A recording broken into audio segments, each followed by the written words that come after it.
Welcome back to Natural AF. I'm your host, Isaac. And I'm Alexa. And this show is all about reconnecting with your natural state of being, finding out what it means to be truly natural AF and living your best life, living and reaching for that higher self. And this has been a challenge. It's always a challenge when you're doing that, when you're reaching outside of whatever's comfortable. And sometimes life gives you opportunities to really level up. And this past storm and the delays and the power outages and internet outages have added to that. But we're here and we're ready for another great episode. So obviously this is coming out a couple of days later than usual. We were without power and internet for almost a week. Yeah. Well after the storm had passed, we still had no power. And adds to the mix kitchen renovation and family visiting, health issues. It's just all come at once. So it has been a very challenging week. But as always, we take everything as an opportunity for growth. It was actually a nice time with the family because we had no other choice with no power and no internet to just be with each other and really enjoy each other's company. So that was really nice. But yeah, lots of challenges this last week. Yeah. And in the area on the news and all that, they seem to hype it up a bit. Like the storm is going to be this massive, massive thing. Call it a cyclone. It wasn't really a cyclone. Maybe it was, maybe it wasn't. I never saw the little spinny wheel of doom coming our way. It was more of just a big tropical storm with lots of rain. And thank God we didn't have too many trees fall down. It was just some branches and just lots of rain. Yeah. Yeah, lots of rain. So lots of places flooded around where we are. I think some places had trees come down and a bit of damage. But I mean, we had a storm hit about a month ago that was way worse than this. No weather warning, and came and went within a few hours, and we recovered from that. So we're going to recover from this, and it's fine. So we recorded this during the first parts of that storm, and the whole internet for us sort of went funky and dropped out halfway through. So we patched it up as best we could. Sorry for that. If it sounds or looks disjointed, that's why. And yeah, also want to give you a heads up on the audio. The audio isn't great for Jimmy and Kate's side. It's just always a challenge when you have two people with different volumes and different types of voice recording onto a laptop speaker or something. So not every single one of our guests has their own podcast and does a podcast studio to give the nice, clean, professional look and sound. But the information is so valuable and so heartfelt and just useful for people that are, one, building their relationships consciously like we are, and building a business or starting it out and overcoming challenges. So we talk about a lot of really good things in this episode. Yeah, we met Jimmy and Kate at the Living Free Festival last year. So that was August 2024. And just since then, we've just I feel like we just became instant friends, and then they moved up just a couple of hours away from us, and we do the markets, a lot of the same markets together, and we've become really good friends with them. And they're such a beautiful couple, and we just love that, the way that they are as individuals, how they are in their relationship, it really extends to their business. And you can see that their business is very different and also doing very well because they put so much good intention into it, and they just see it very differently to, just your run-of-the-mill standard business, that how most people, I guess, would run it like in the mainstream. And yeah, we love this conversation. I had so much fun recording this interview with them. And I think lots of people, there's a lot of takeaways from this, especially if you do have your own business, just about how you can do things a little differently and with more consciousness, I would say. Yeah. Yeah. I find them inspirational, and there's a few little things about how they make their products that I'm actually going to start working with when I make the products for Natural Art Form. So we'll try that out and let you know how it goes. So as always, guys, we're self-sponsored through our business, Natural Art Form. You can support us by purchasing products by going to naturalartform.com. And for our listeners, you'll get 10% off your order. That's any order. So using the code NaturalAF10, you'll get 10% off your entire order. So the business is, we have a small operation in America and a small operation here in Australia. We ship almost worldwide. We have shipping out of the US to most of Europe. So you can check out on the website or shoot us a message if you wonder if we ship to your country. Just naturalartform.com is a little chat button on the website that's really convenient. So you can actually message us there, or you can hit us up on Instagram or any of our socials. So we've had a lot of really good feedback from our previous customers, people with different chronic issues or just topical pain relief needs. And they really enjoy the difference that Alleviate is compared to other things on the market, without the menthol and without pharmaceutical pain drugs and all that stuff. We like to do things as natural AF as possible with natural art form. So if you want to see some of the reviews and check out the products for yourselves, you know where to find it. And of course, you can always support us non-monetarily by liking this episode, subscribing wherever you're listening, and drop us a comment. We love getting comments, whether that's through social media, whether it's on Spotify. A lot of people don't know this, but you can actually comment on episodes on Spotify. And we love to hear the feedback from the episodes and what people think and any input that you guys have. So please feel free to reach out to us. Yeah. Oh, and just before we get into it, it'd be interesting to see who our listeners would like for us to interview about weather modification. This storm brought up some different topics and conversations that we had privately with our family. And there's just a lot going on with all that. And we were suspicious that there might have been some either weather modification going on or intended to go on that may or may not have been interrupted by very powerful, conscious individuals like ourselves and our friends. So, but if you have anybody that you would want us to interview that specializes in that, or maybe is a whistleblower or has worked in those fields and knows something about it, I would love to have a conversation with them. So, absolutely. Are you ready to get into it? Let's get into it. Let's do it.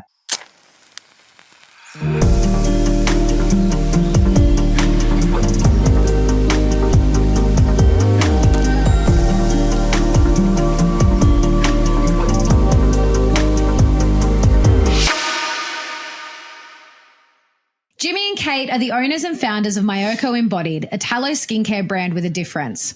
Drawing inspiration from the pristine nature and rich cultural history of Myoko, Japan, Jimmy and Kate craft luxurious, organic, and highly effective tallow-based skincare products, utilizing both physical and metaphysical techniques to create conscious, empowering products.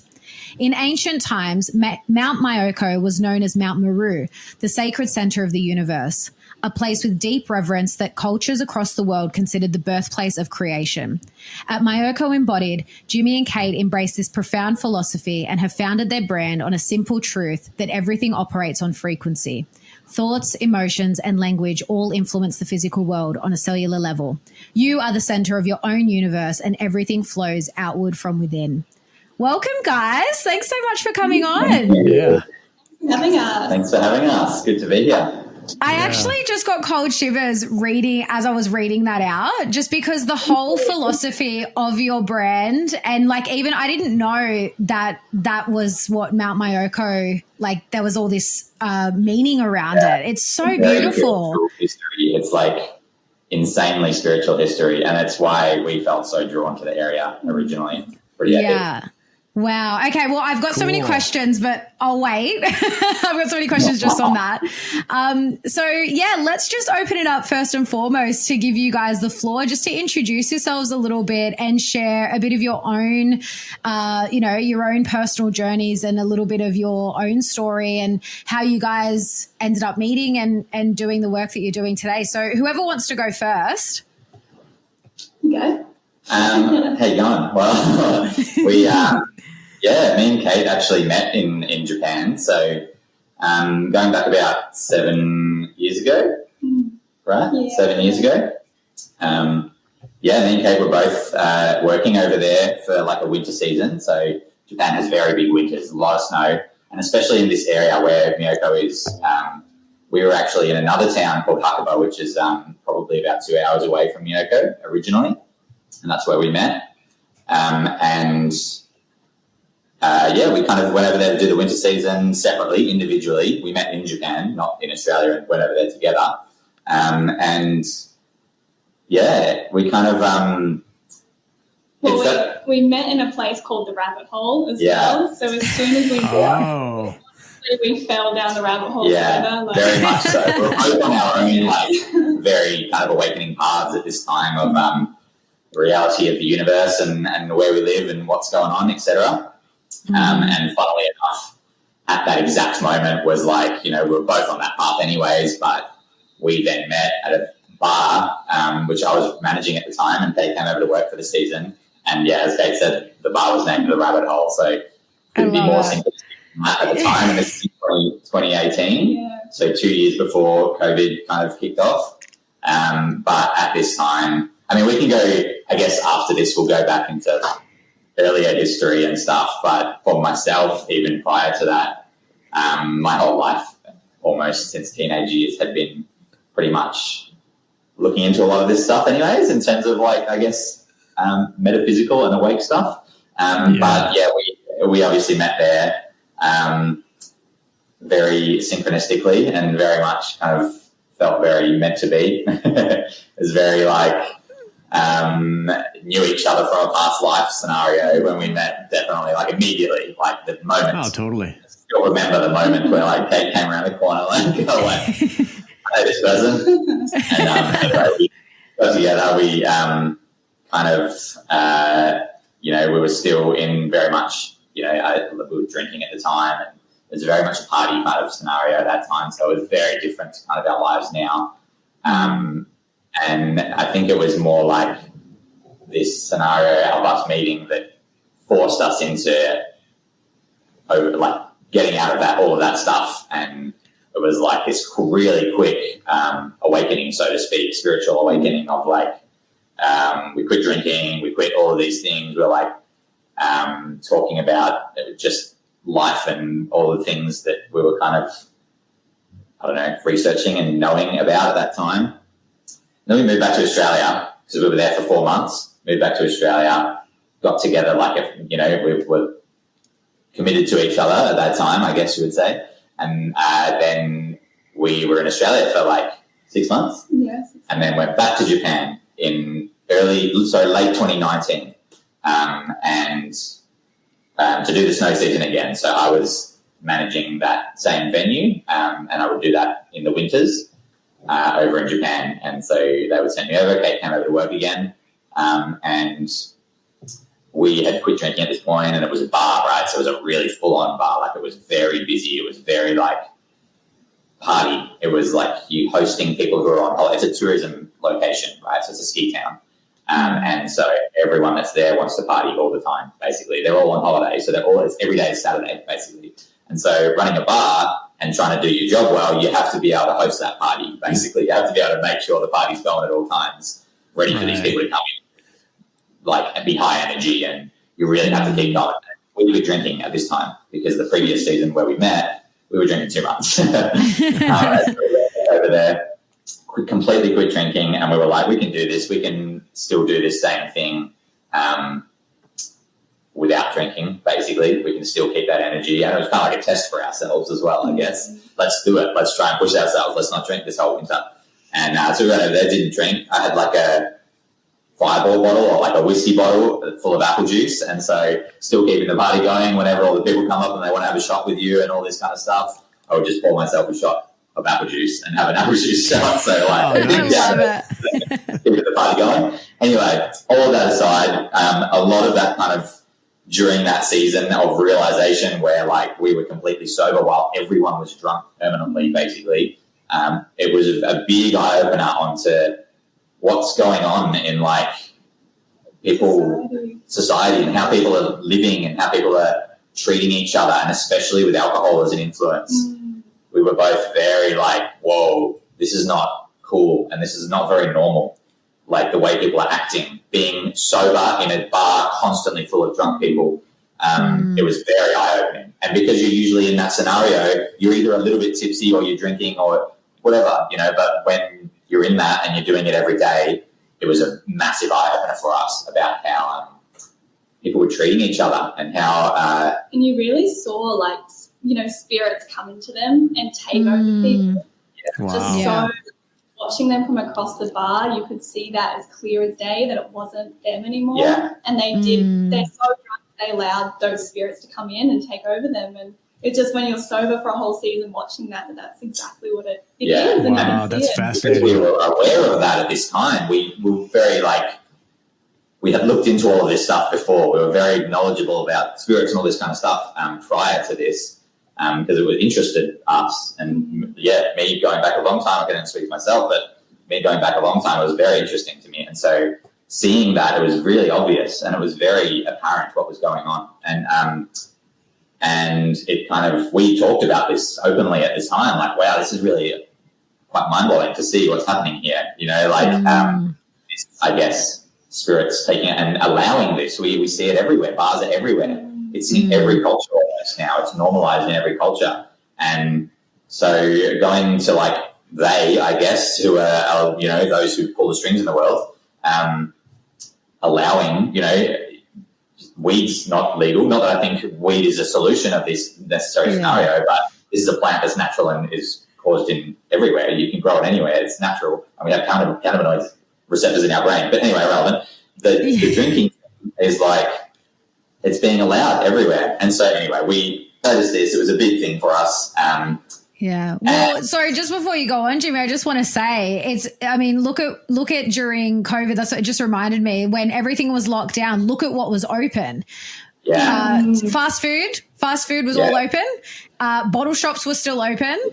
And all of these things, I mean, and it's all these things that it's like, exactly. And if that was really about our health, those things would have been locked down as well, but they weren't. And I think that's very much on purpose. 100%.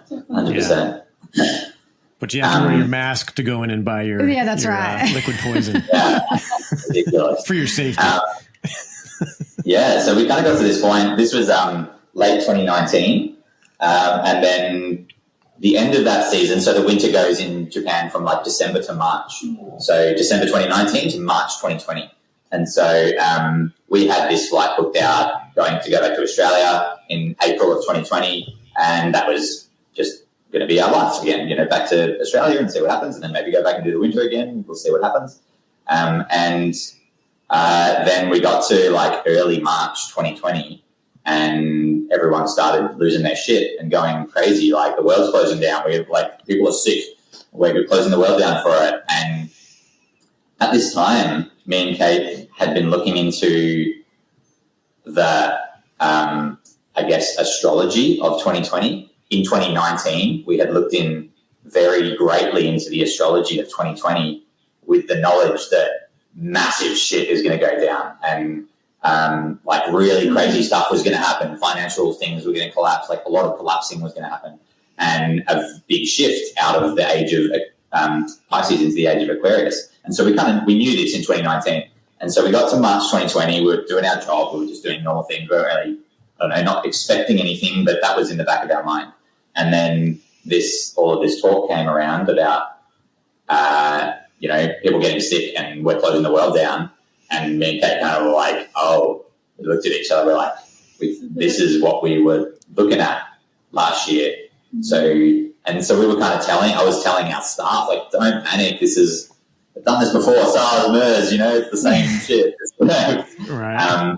But nobody was listening, and we were kind of pretty aware of what was going on from that moment onwards, and that it was pretty much bullshit. And just it got to like March 14, right? March 14, March 15, and because all of this, it was a tourist area, right? There was 2 days where the entire town just emptied, and there was this shift of kind of excitement and what's going on, and still everyone was living on their holiday best, to this 2 day period where it went from that energy to really dark and very much fear. Like, you could feel it everywhere. Everyone left the town in a snap of 2 days. So it went from probably close to hundreds of thousands, maybe 100,000 people in the town. So like, I don't know, 10,000 people, maybe less. Wow. So a drop of like tenfold of people. What a buzzkill. It was a massive buzzkill, but it was also it felt very fearful and very dark, and we didn't really know what was going on. But we were quite calm, and we were trying to calm people down, like, just make the decision you need to make, but you don't need to get into that fear state and like amplify it. Yeah. So we were just like, everyone, like, just, it's all right, relax, like, it's probably not what we think as well, and of course it wasn't. But then Jimmy owned a lodge in Myoko, so he bought that a few years earlier with some friends, and so we kind of knew we had somewhere safe to go. Yeah. So that's awesome. we kind of made the like, let's forget about our flight. It's probably going to get cancelled anyway in April. And we just fled to Myoko, and it was the beginning of a new life. It was almost like a rebirth. It was a massive rebirth. Wow. Yeah. Wait, so the bar that you were working at, what town was that in?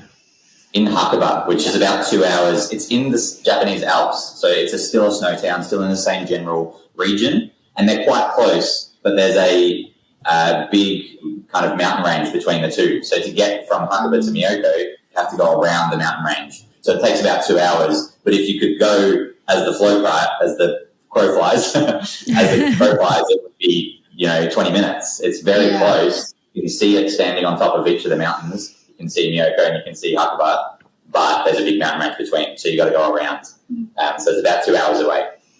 Right. But they're both big snow towns, heavy snow towns. In fact, Myoko itself is the heaviest. It's the snowiest place on Earth quite regularly. Oh, so wow. it has a huge energy of where it's literally has the highest snowfall on Earth pretty regularly.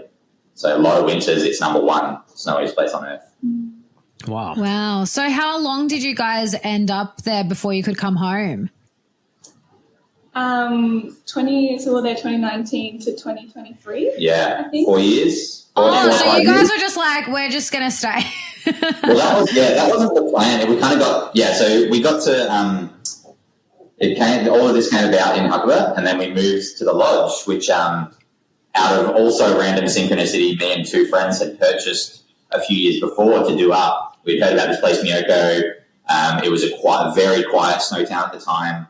And we were like, wow, cheap property, let's do it up and have our own little ski lodge. That'll be amazing. And we went over there, and the first day that I had ever been to Myoko, we bought a ski lodge there. So that was the first day. So you're literally every person on holidays that goes somewhere and like, I want to live here, I want to move here, but you actually did it. Well, we actually did it, exactly right.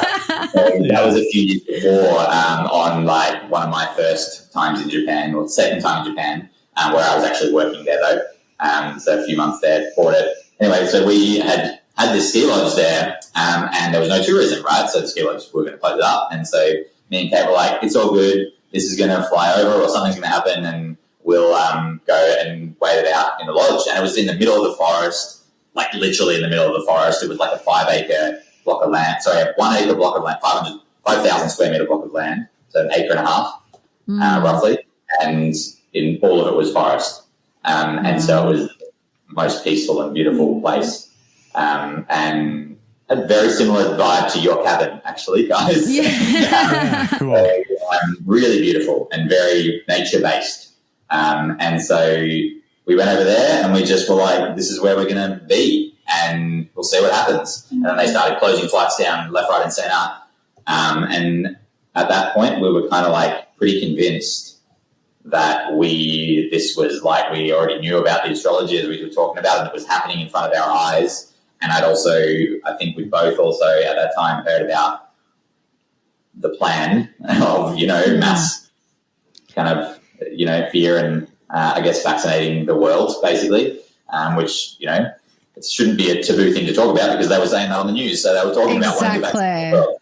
Exactly. And so, it feels weird for me to say it out loud, but yeah, it's funny actually, because when you said you're like, we knew this was coming, that was kind of like some of the like OG quote unquote conspiracy theorists that have like known this shit for 20 years. They were just like, oh my God, this is this huge event that they've been talking about. Like they knew. And for my mum, because my mum, like our sort of way into all this was like through vaccination, because I was vaccine injured as a child. And then my mum researched, and my younger brother's never had a vaccine in his life. And when 2020 came around, all this happened, she actually called our friend Meryl Dorey, who we've had on the show. She's the founder of the Australian Vaccination Risks Network, and she's been a family friend for like 30 years. Mum called her and she was like, oh my God, Meryl, this is the mass vaccination that they knew was coming, because they've always talked about this huge event that's going to come, and they're going to do this mass vaccination thing. And that's exactly what happened. So it just made me laugh when you said like, we knew this was coming, because I feel like there was a very small minority of the population that were all doing that too. They were just like, we knew this, we saw this. Yeah.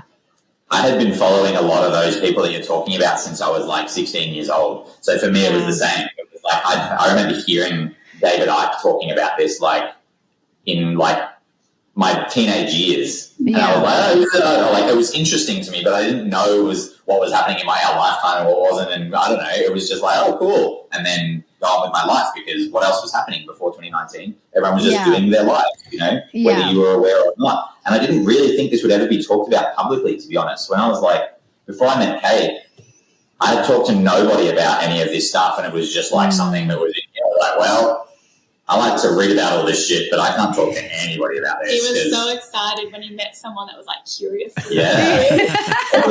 Someone asked me questions. I was like, what? And so we would just go deep into all these things. And this was like how we spent, interestingly enough, because we met in 2018 and we spent that 6 months in Australia in 2019. That was kind of what we spent 2019 doing. Kate was just like asking me all these questions about things, and we were just like, yeah, let's go. Like, and we just dove headfirst into everything.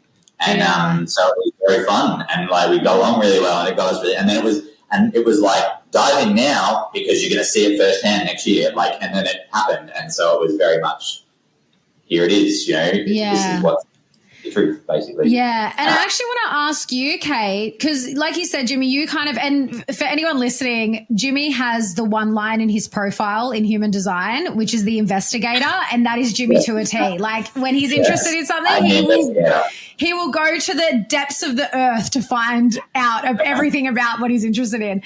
I just think you like the notes. Like, give me it's like, find out what you're coming tomorrow morning, and I'm like, oh, no. So, but for you, Kate, like, what was that journey like for you? Because obviously for Jimmy, that was, because I think it's actually quite, for our generation anyway, that's actually quite unusual for you, Jimmy, to be at such a young age coming to those things. Like, I don't really know anyone that found that until later in life. But what was that journey like for you, Kate, in terms of sort of like how you grew up and then how you started to maybe question things or look into things about the true nature of the world? Yeah, for me, I think it was just like an innate knowing that something's off. I don't have all the like knowledge that I can spill out like Jimmy does. Like, I don't go into like depth of like names of people and like all that kind of structure to it all. But I just have always felt that something's off in society, and I really hated like going to school, doing any like programs. Like, there's just so much in my like in all my body that was like, nah, like this, something's off. Very anti-authority as well. Yeah, very just like driven by my own will and desire to do things. That's why I hated people telling me I couldn't do things, or like school, like putting you in a direction you don't even want to go in, or like just teaching people in ways that isn't even good for them. Like, not everyone learns in the same way. So it's like, I always was just very aware of that. So I, you know, wagged most of school, didn't really go. And just had a really strong drive to get out in the world. So that's how I went to Japan. And then I met Jimmy, who just started like telling me all this stuff. And I'm like, oh my God, like, it makes so much. You guys are so perfect for each other in that way, because you just had this intuition, and I've got to say your intuition is so on point. Like, you know, one of the very early conversations we had about someone that you met, and you were just so bang on about your gut instinct when you first met them. And then, Jimmy, you're just the perfect person to come along, because you're like, I have all the knowledge and the facts. I'll tell you everything. And just like confirm her intuition. I know that. I feel that. I love that. Well, what about on the astrology side? Who was more interested in learning and exploring the astrology? In 2019 or now? In 2019. Before, I think it was more like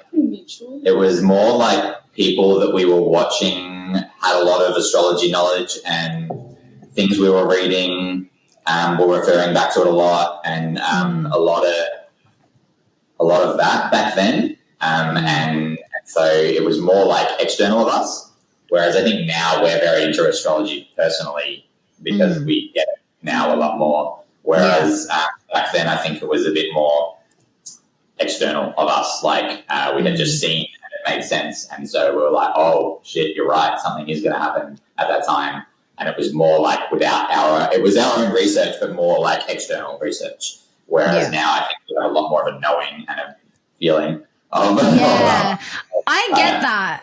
I get that because I feel like now I used to like watch like, you know, the monthly astrology thing for, you know, for Taurus or whatever. And then, you know, sometimes I actually wish I watched her more, but Pam Gregory, she's amazing astrologist. I don't know if you guys know her, but yeah, I used to watch that more often and to know what's coming up. Whereas now I feel like I actually feel the energy. And then based on things that are going on, I'm like, oh, I'm really curious as to what's going on. And quite often whatever's happening astrologically or cosmologically is pretty much in tune with what I feel is going on. So I kind of get that, where it's more of an inner knowing now that stuff's going on. Yeah. Yeah. Yeah. So there Kate, was a, sorry. Oh, I was just going to invite Kate to share more of her story, but bringing you from where you grew up, and you mentioned that you didn't like doing the status quo thing. You wanted to see the world. But was there a certain life moment that put you on this trajectory to go to Myoko or to go to Japan in general? For Japan, it was actually never on my radar. Like, knew nothing about Japan, had no knowledge. I didn't even know they really had snow a month before I went there. But I fell in love with snowboarding, and I wanted to find somewhere to go and do a season. And I tried to go to Canada, but I missed out on getting a visa because they like close their visa applications at certain times in the year. So I like just missed that opportunity, but it was meant to be. And then through a friend who was going to Japan, and she got a job at the Rabbit Hole as well. She was like, well, why don't you come to Japan? I'll ask if they need somebody else. And yeah, it kind of worked out like that. I was kind of just like pushed onto this path of like, nah, you're going to Japan. Like, there's someone you need to meet. There's places you need to see here. Like, it was very much like I was pulled there. Like, I wanted to travel and everything, but I knew not a word of Japanese going there. Like, had no idea about Japan. And I was just like, okay, like I'm going. Like, I wanted something, so this is where I'm going. And then when I got there, like it all made sense that I was supposed to go there. Yeah. Wow. So let's fast forward a little bit. We'll jump back. Sorry, because we're kind of jumping around. So let's talk about how Myoko Embodied was born, because obviously you guys spent a few years there, and that's where you started the tallow skincare company. Yeah. Yeah. Well, because we knew we were there, like we couldn't get home, and we were very into natural products ourselves, and Japan does not have a natural products like industry at all. Wow. So they're very heavy on like chemicals in everything. So they have like, you know, bubblegum flavored toothpaste and just like crazy fragrances. They're very into all of that. It's just like you can't find natural soaps or anything, especially in the countryside. Tokyo is a little bit, import a lot of stuff, but so we were just like, well, let's start making things for ourselves. Like, let's start making what we want to use. We started making soaps, laundry detergent, toothpaste. Oh, amazing. Yeah, a whole bunch of natural products and selling them at markets originally. And it just kind of got more popular because other foreigners wanted that as well. So we just started like selling to foreigners. This is kind of like in the middle of 2020. Yeah. Like summer of 2020. So summer over there is like June, July, August. Yeah. So it was also a hobby for us. Like we were like, what do we do? We have no work or anything. So it was just fun to like get creative and learn how to make this stuff as well. And then, Sorry, go. I was going to say, and then it just started getting more and more popular, like very natural, like, foreigners wanted the products as well. We started doing local markets. So we started learning Japanese there because that's all we could do is speak in Japanese to sell. So we just went head first into learning Japanese then as well.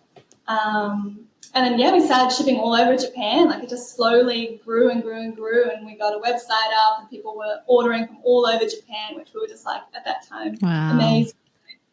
That's cool. Also, it was very, where we were, like, finding ourselves in Myoko at that time, going back a little bit as well, it was, like, the most relieving and beautiful and, like, as we were talking about before, just, like, spiritually profound place where we just like found ourselves right in the middle of the craziest time in our existence, you know. And we just were like, it was like a gift being there. It was like, okay, you guys are in this scenario, we'll pop you up there, you know, and just be there and stay out of it for a moment and just be free. And that's how it felt. It was so like spiritually profound and like so amazing. And we went out to Tokyo to do some rallies, actually, to do like protesting because we didn't want to get vaccinated, basically. And so we went out to Tokyo, where the only ones in Japan that we knew were happening. So we drove 6 hours the morning of the protest to Tokyo, parked our car with one friend who was also on the same level, the only other person at the time in Myoko that was on the same level as us, thinking-wise. And we all drove out there, went to this protest, and we just met an amazing bunch of amazing people that first time. And it was just like, oh my God, guys, you all need to get out of Tokyo, come and live in Myoko. It's the most beautiful place. And so one by one, they all did come and live in Myoko. We created this beautiful group of people who came over to buy houses and came out to live there. We helped them all find houses and move into Myoko and get out of the city at that time, which was essential at that time.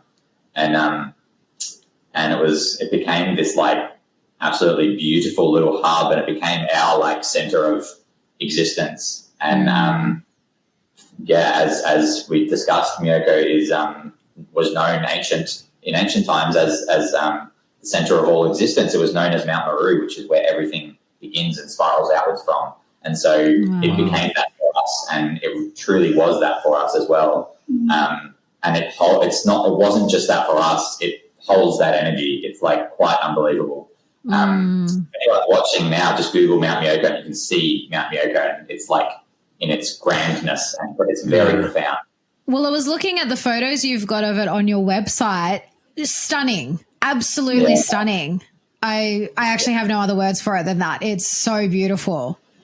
Yeah, that was why we named it Myoko Embodied, because it was like the business. So we named the business Myoko Embodied because it was just like it was a time that changed our life dramatically, where we were living, and also it was just a location that changed our life, and I think can change a lot of lives, and is like so spiritually profound that like it's and what it was known historically as, when people were a lot more tapped in energetically and spiritually, was the energetic center of the universe. So it's quite amazing. And we wanted to implement into that because it's Myoko Embodied, so it is embodying that you are actually the center of the universe as well. And like what everything you think, say and feel is what you create outside of you. So you're creating everything in your life, it all spirals out from you. So it's to embody that profound reality that's what you are. You are Mount Meru, you are the center of the universe. And you create from your point onwards. So ultimately, as we know, because we've discussed it before with you guys, we are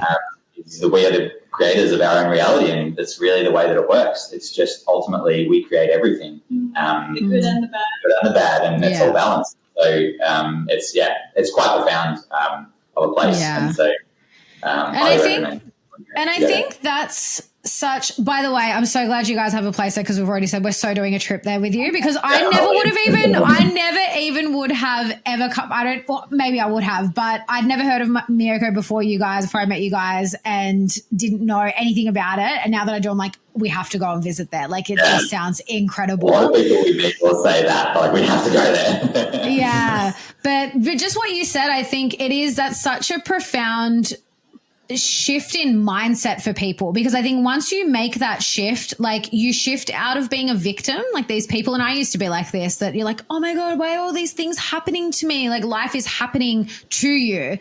And when you actually realize that you are co-creating everything in your reality, it just completely shifts your whole worldview, because you then realize that things aren't happening to you, they're happening for you. Now, in saying that, yes, some things can happen that are out of your control, but on some level, there is, I believe, on some level, there's an agreement there. So whether it's like your soul contract when you came in, or, just something unconscious that you're just not consciously aware of that you're bringing in. And so I love that you guys do fully embody that with everything that you do, including your business, because, we try and do the same thing with natural art form. Like, Isaac's always looking at ways of doing things, bringing in more of the metaphysical, like you've done, playing certain frequencies over the, the product when he's making it. We'll talk about that in just a second. I was interested in I don't know if I've ever asked you this before. Have you looked into the astrocartography for either one of you and Myoko? And then also here. Yeah. I have astrocartography sitting on my thing, like as an open thing right now on my phone, literally right now, as of like 2 days ago. But I came across my vision 2 days ago or something, and so I have it and I'm like, oh, I got to look into this, but I haven't looked into it yet. But yeah. This will be a fun thing, and the listeners can say that, it is something we've done past life regression or past life hypnosis, and we have had both together a past life in Myoko, which is why we think we know that we found ourselves there. And like you said, Alexa, you said like you've never had this like desire or knowledge to really go to Japan. It's just like, something you haven't really thought of. Both of us were the same. It was exactly the same for us. It wasn't somewhere ever in my life that I was like, oh, I need to go to Japan and I felt this pull or anything. It was like random occurrence. Like for me, it was working in hospitality that brought me there and enjoying snowboarding. And for Kate, it was enjoying snowboarding. And that was even just to Japan. It's like, okay, now that you're in Japan, let's get you to Myoko. And it was like then more random occurrences brought us to Myoko, and just really, really random occurrence. That we actually found out that the house we bought there is on the exact plot of land that we farmed in the 1200s. In 1270. No way. Really bringing it back home. I love that. That's amazing. Well, and that just goes to show, I mean, you just said random occurrence, but nothing's random. Like that was so meant to be. Like, so synchronistic that's why it happened. But to the perspective, it's like, well, this is really random, but I found myself here. But ultimately, it's divine, and that's what it all is. Yeah, I find that's a good sign of living in your dharma. That's something I've. I agree. Yeah, that's amazing. And actually, sorry, because before we get into how you make the products, so of all the things that you were making at the time, all these natural products, what kind of landed you on tallow and sort of moving ahead with that with Myoko Embodied? Yeah, well, it's actually funny because the first 2 years in Japan were actually both vegan as well. So to be making tallow products 2 years later. Went through that whole thing. Yeah. At least you tried it, tried it.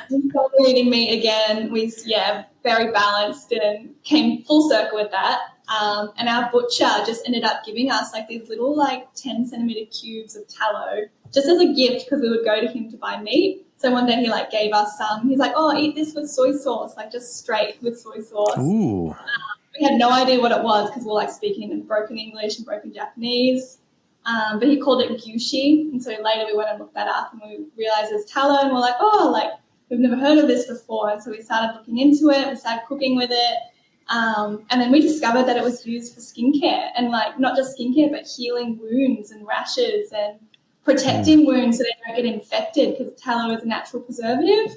So we're just so amazed by that. It was so interesting to me that was something that you use on your skin. So I was like, I'm going to make a little batch and see what it's like. And so on our little stove, I just made this tiniest amount and made some jars.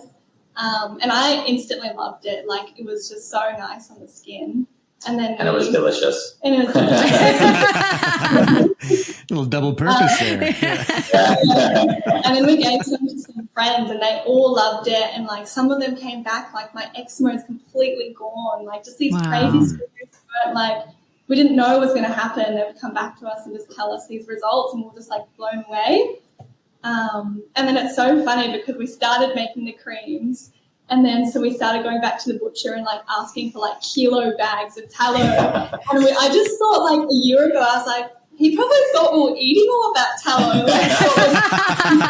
He gave it to us in cubes to eat like that as cubes, just dip it in soy sauce. That was his way of doing it, Japanese culture, kind of what he liked doing. And we were like, cool, we'll try that. Yeah. And funny stuff. We always thought we got a bunch of friends about it as well who were there, foreigner friends, Australians and Americans and stuff who were in Myoko at the time. And we're like, you got to get gyushi from this butcher.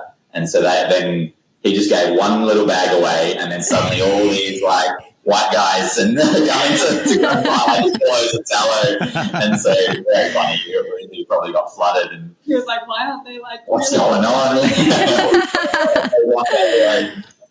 But it was also very at the time we were kind of like looking into ghee and eating ghee and cooking with ghee and cooking with a lot more butter. And we knew that because we went through that vegan route, we knew when we came out the other end, we were like, okay, if we're going to eat meat, we want to eat only organic, only the best possible quality meat. And so at that time when we started getting, so that's why we were going to this butcher, because he was a butcher and we weren't getting it from, the store, and he was doing the right practices and all of these kind of things.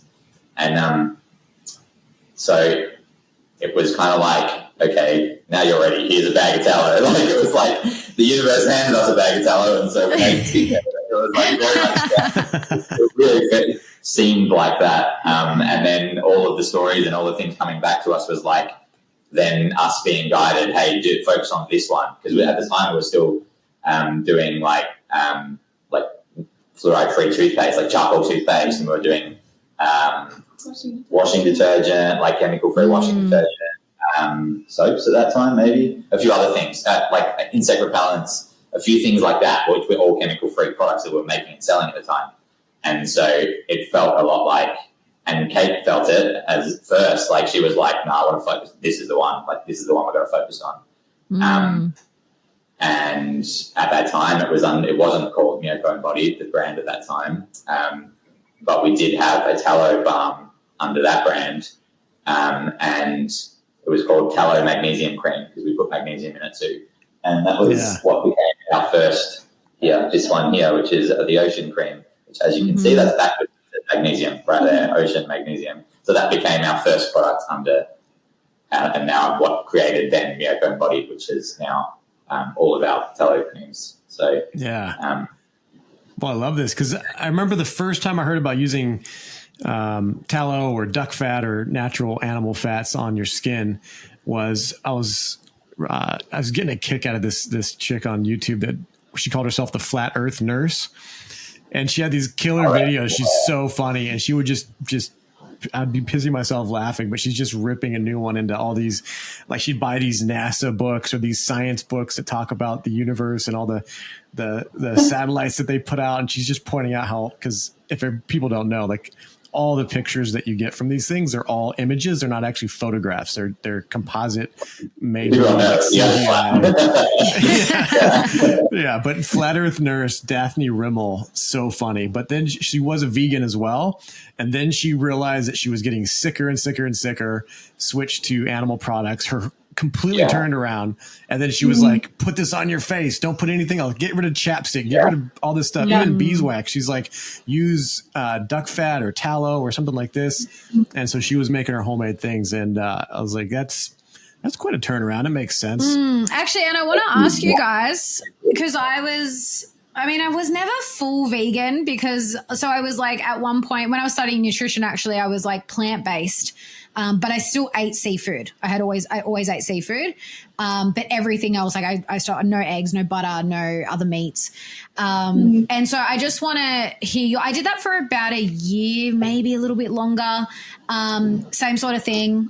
Nothing major, but I just kind of wasn't like, felt good, for a period after first changing my diet. And then after like a period of time, just had these other issues coming up. Same thing. I just went back to animal products, felt way better. What was your experience with being vegan? Pretty much the same. We felt really good for like 6 months, maybe max. Felt really good, like it was a huge detox. But also at that time, we got rid of all processed foods too. So I feel looking back, that was a huge part as well. But then, after that, like 6 months, it just started going gradually down, like lost so much weight. Both of us were so thin. I lost all my muscle completely. Yeah, so weak. A push-up. I could probably do one push-up. And I felt it dramatically, and we knew that something was wrong. The same as what you described about Flat Earth Nurse, Isaac, is exactly the experience we had. So it was, we were vegan for 2 years, and then we were like veggie for a year before that. So it was like 3 years of no meat, basically. But in the veggie period, we were eating feta cheese or cheese in general, lots of cheese. Yeah. And I think I never really drank much milk at that time. but we were still eating cheese and a few other things. And then we kind of went full vegan for 2 years. And that was at the same time as like quitting the alcohol and all this kind of stuff as well. So it's like, of course we're going to feel great. Like we quit alcohol and we're stopping poisoning ourselves in so many ways. And so many life changes that we were making that were different, you know. Quitting alcohol also means that you're usually not having late nights out. You're sleeping a lot better. You're doing so many things a lot better. We're focusing more on ourselves. We're focusing more on getting sunlight in, you know, the daytime and being in nature. That's why it made it so hard to like admit to ourselves that actually then we started going downhill because we're like, we're doing everything right. Like what's going on? And really for everyone listening that's vegan right now, thinking they didn't do it right, we spent every single meal, we cooked every single meal our own. All of our food was organic. We spent $600 a month on supplements, which were not supplements. They were like Symbiotica supplements, for anyone who knows Symbiotica, by Shervin, which we don't use anymore, but we did back then, which were very like bioavailable and all that, very organic and all this stuff, B12 and all the things that people tell you need when you're vegan. So we were doing all of it and we were still losing all our muscle, all our energy. And we got to that point where we were like, something's wrong and something needs to change. This is not normal. I had my beard. There's photos of me with this big patch right here of completely bald in my beard. I lost so much hair.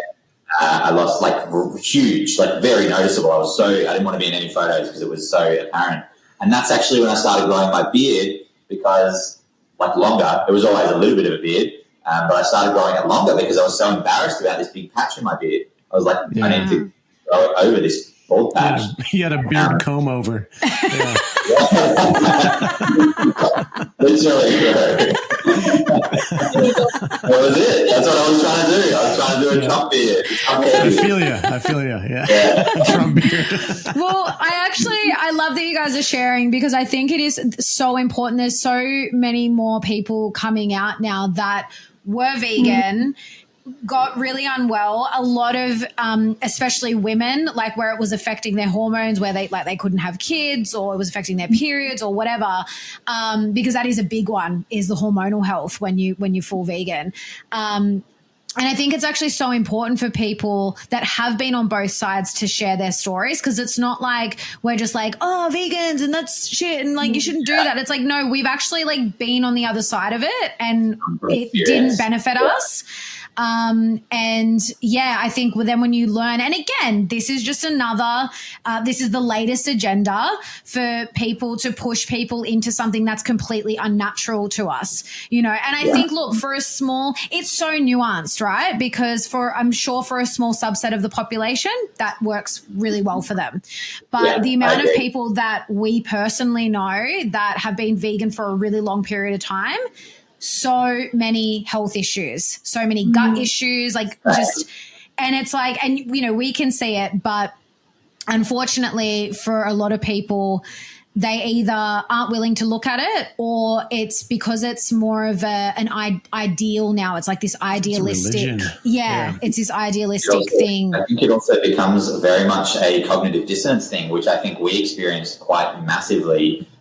Where we thought we were doing the right thing. We thought this is the way, you know, this is the healthiest way. This is the way that they tell you, you know, all these things are bad. Ultimately, we realized that, you know, this is going back years ago. So now we realize death is a part of life and everything dies. So actually, ultimately, what a lot of people hold on to is like, you're killing animals. But that's a whole other story and we can get into that. And I reckon I can defeat anyone in a battle with that in terms of... that's a whole other ballgame, but ultimately it's a part of life. There is nothing in this earth that isn't going to die. Well, you do the same thing. We do the same thing with vegetables. When you cut a vegetable, you're cutting it off from its life source as well. Has a spirit, has a soul, and will therefore die and pass on, and then come back around. It's the same thing. Exactly right. Spot on. Yeah. Exactly. Yeah, exactly. And for anyone that's lived in cold climates, we know, but if you don't, if you live in Australia, like we're here, it's warm and there's just fruit falling off of every tree you walk past. You can eat everything. You don't have that in cold climates with the winter and all that stuff. It's absolutely critical. Either save up 1 billion potatoes to have for your winter meals, or you're going to have to do some other. It's basically calorie sequestration. It's the calories from all the green and stuff during the summer months are preserved in the animals' bodies, and they carry that energy with them forward. And there is a way to do that, to harvest these animals and do it with honor and dignity and respect and gratitude. And it's beautiful, in my opinion. Yeah, I agree 1,000%. 1,000%. And I think that's the biggest problem too, because, you know, like you said, and this is what happens for a lot of people when they go vegan, they cut out processed foods. They, you know, maybe might start buying organic. So they change other things that are going to have a positive benefit on their health, a positive effect on their health rather. And so initially they'll feel really good, but it's so restrictive. The diet is then so restrictive that, of course, like when, you know, vegans know this, in a vegan diet, you can't get vitamin B12. Now, vitamins is a whole other rabbit hole, which we're not going to go down now because as you and I both know, as we all know, they may or may not exist. But there Talk is amongst some, yourselves. No. But there is some nutrient in animal products that you can't get, or some nutrients, because it's actually multiple, that you can't get in plant proteins and plant products, plant foods. So it becomes so restrictive, but then it's also like it's so nuanced because it's also like the meat that they were eating before they went vegan, if it's not organic, it's pumped full of hormones, pumped full of antibiotics and medications and vaccines and God knows what else. So when you're cutting that out, of course it's going to have a positive effect on your health, but it's the long-term effects. And then it's like, really, we're looking at the wrong thing. We actually need to be looking at, well, what's the quality of the meat that we're eating? What's the quality of the eggs? Where are we getting our eggs from? You know, can we, not everyone can do it, but can we do that? Can we get chickens? There are always things to like combat these issues, but unfortunately so many people don't want to take that responsibility and they just choose, oh, well, but vegan, that's the way, you know, that's the way forward. And, you know, and then I could talk forever on this because obviously with my nutrition background and having had the experience myself, but then you've got, you know, now that it is kind of an agenda, you've got every fake meat under the sun, which those things are so bad for you. And, you know, you can be vegan and really eat a really shitty diet like nowadays. Yeah. Agreed. Well, I feel like that kind of leads us into, because I had a thought when you're talking about that, about the things that meat has or animals have. It's a vibrational thing. I was just about to mention that too. Yeah, it gets into the metaphysics of it. And I don't know, do you want to go into, I don't know what you have to offer as far as the metaphysics of tallow and specifically, but let's get into that and how you guys make it. Yeah, just when Alexa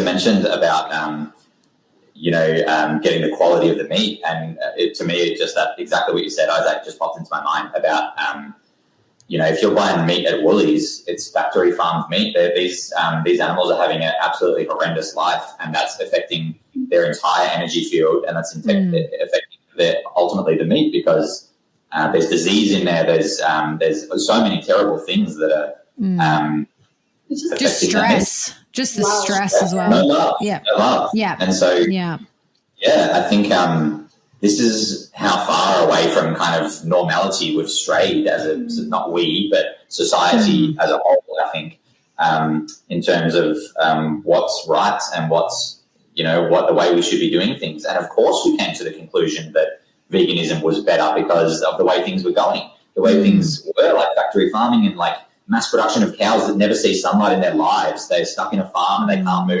They're fed full of grains that are GMO and soy and all of these terrible things. And they're fattened to the point of how much they're selling them per kilo, right? So as much kilo as they can on there, then they're getting more money. So this is like, of course we came to that conclusion. Hang on, this is wrong. Something needs to change. And so society had this thing where it was like, oh, maybe veganism is better. And that was ultimately the natural path of the way people's kind of attention went. And they were right in terms of like, we need to change something. And probably the veganism maybe last 10 years or so did have a good effect on the way people see things, because I think it did then, even like those who came out of it and like ourselves and yourselves and so many others, like seeing ultimately that we didn't need to go back. We didn't want to go back to that. We wanted to go back to healthy meat, animals that receive love and are farmed naturally. They're living on land that's, they're touching the ground all the time. They're getting love from their, carers. They're getting sunlight all the time. They're eating grass only. They're getting, they're organic beings just like us, just like humans are. And I think that has not just a little effect, as some people might think. It has ultimately all of the effect. That is the ultimate thing. I think me and Kate were talking the other day about like subtle energy, and how subtle energy is the most powerful of energies, because I think we talked about this actually the other day as well, potentially, about obvious and big energy. Sure, you can notice something and you're like, that's not for me, I'm going this way. But subtle energy, in terms of the tiniest little things that are just spread out and they're constant and they're constantly happening, that's how we have arrived in the day and age that we have arrived in terms of, I mean, we're going in a great new direction now, but I think up to 2019, that's how we arrived there, because of subtle energy and how little things just keep chipping away. Subtle energy just is so much more effective, and I think that is super relevant in terms of... And so I think with that knowledge, like we've put that into all aspects of our business. Like the metaphysical was such a strong pull for us, and starting the business here in Australia under Myoko Embodied, like it wasn't enough to just create a physical product for me. Like I was so passionate in the energy and the metaphysical side of everything that I was like, it has to be more. It has to be more of a conscious brand. It has to be implementing all this stuff we know into the products, which has led to so many different layers of our business. And in terms of like the metaphysical in tallow, it's like, well, where we're sourcing the tallow from is farms that they're raised with love, and it's the full cycle of life, and they return to the earth to give back that energy into the products and as meat as well. But that makes a huge difference in like the quality of the tallow and how nutrient dense it even is. Everything's just such a big difference when you're getting it from farms that are practicing literally like the best way to say it is just with love, but it's like grass-fed and finished, and they've got open grass, they've got sunlight, they've got all the elements. Biodynamic, all those labels that we give it, but it's ultimately that. Farmed with love is the ultimate way. Yeah. And I think that then, as Kate mentioned, that led to like so many things. Like at that time when we were creating all of this, we had recently come across Beta Austin, who all of us went to see a few weeks ago, last week. And amazing things that she was doing with water and the energy that water holds. And we had come across that, and we really wanted to use that knowledge with our products and really bring that to people, whether they know it or not. We're, like you mentioned as well, Isaac, earlier, about putting frequencies into as we make the products. We also do. So how would you describe it? I guess you want to describe it? Yeah, so we always have affirmations on all of our products, so that whoever's using them is really connecting their mind and their body and their spirit at the same time. But also we fuse the products as we are making them with those affirmations. And that might sound like a crazy topic to those who are not really in the know, but go look up Beta Austin stuff and you'll see that it's absolutely that, where the water in anything will take on the energy of the influence from external of it. So we always will write, for example, ocean, as we used as an example before, we use the affirmation because that product is designed around the ocean and the water element. Calm, relax. I am calm, I am relaxed, I am abundant. Just like water, that is exactly what it is. So we infuse all of the whole time we're making that product, we infuse that product with those 3 affirmations, which the word calm, relaxed, and abundant, those 3 words are on all of the process of making that product at all times. And so how does that look like? Does that, do you have it like on the pot, or do you have that just on the wall around where you're making it, or? A few different ways. So we use Glad wrap over the bowls as it's like setting and stuff. So we just literally write it on top, and it's so cool because you'll see as you're writing it reflecting down into the tallow and the oils. So you can literally see it. Wow. Yeah, that's cool. We'll put it basically in as many locations as we can while the process is liquid and while it's setting. And as it's setting, it's in a basically like a pot or a jar or whatever you want to call it with those affirmations on it as well. So just as many times as we can, really infusing the products with those affirmations. I love that. And even just the intention, like even if you guys didn't physically write it down or whatever, even if you were to say it or think it and have that intention while you're making the product makes such a huge difference because I actually, I mean, not that we were doing this purposely, but a little experiment, I guess, that I sort of, or like something I noticed was when Isaac first moved out here, he had to like source all of the ingredients for the products again, like from scratch. He's in a different country. We didn't know what we could get. Everything was like a lot more expensive here. So there was a lot of stress around making the product. And then when he first started making it, because he was using slightly different ingredients, like same ingredients, but from different companies and things, it took him ages to get the consistency right. And it was very stressful. And initially when we first started selling the product here, it felt like we were just kind of like pushing shit uphill. It was very difficult. And then once he kind of got back into his groove again and started, he'd play like 528 hertz frequency or whatever, like over the, like while he was mixing or whatever.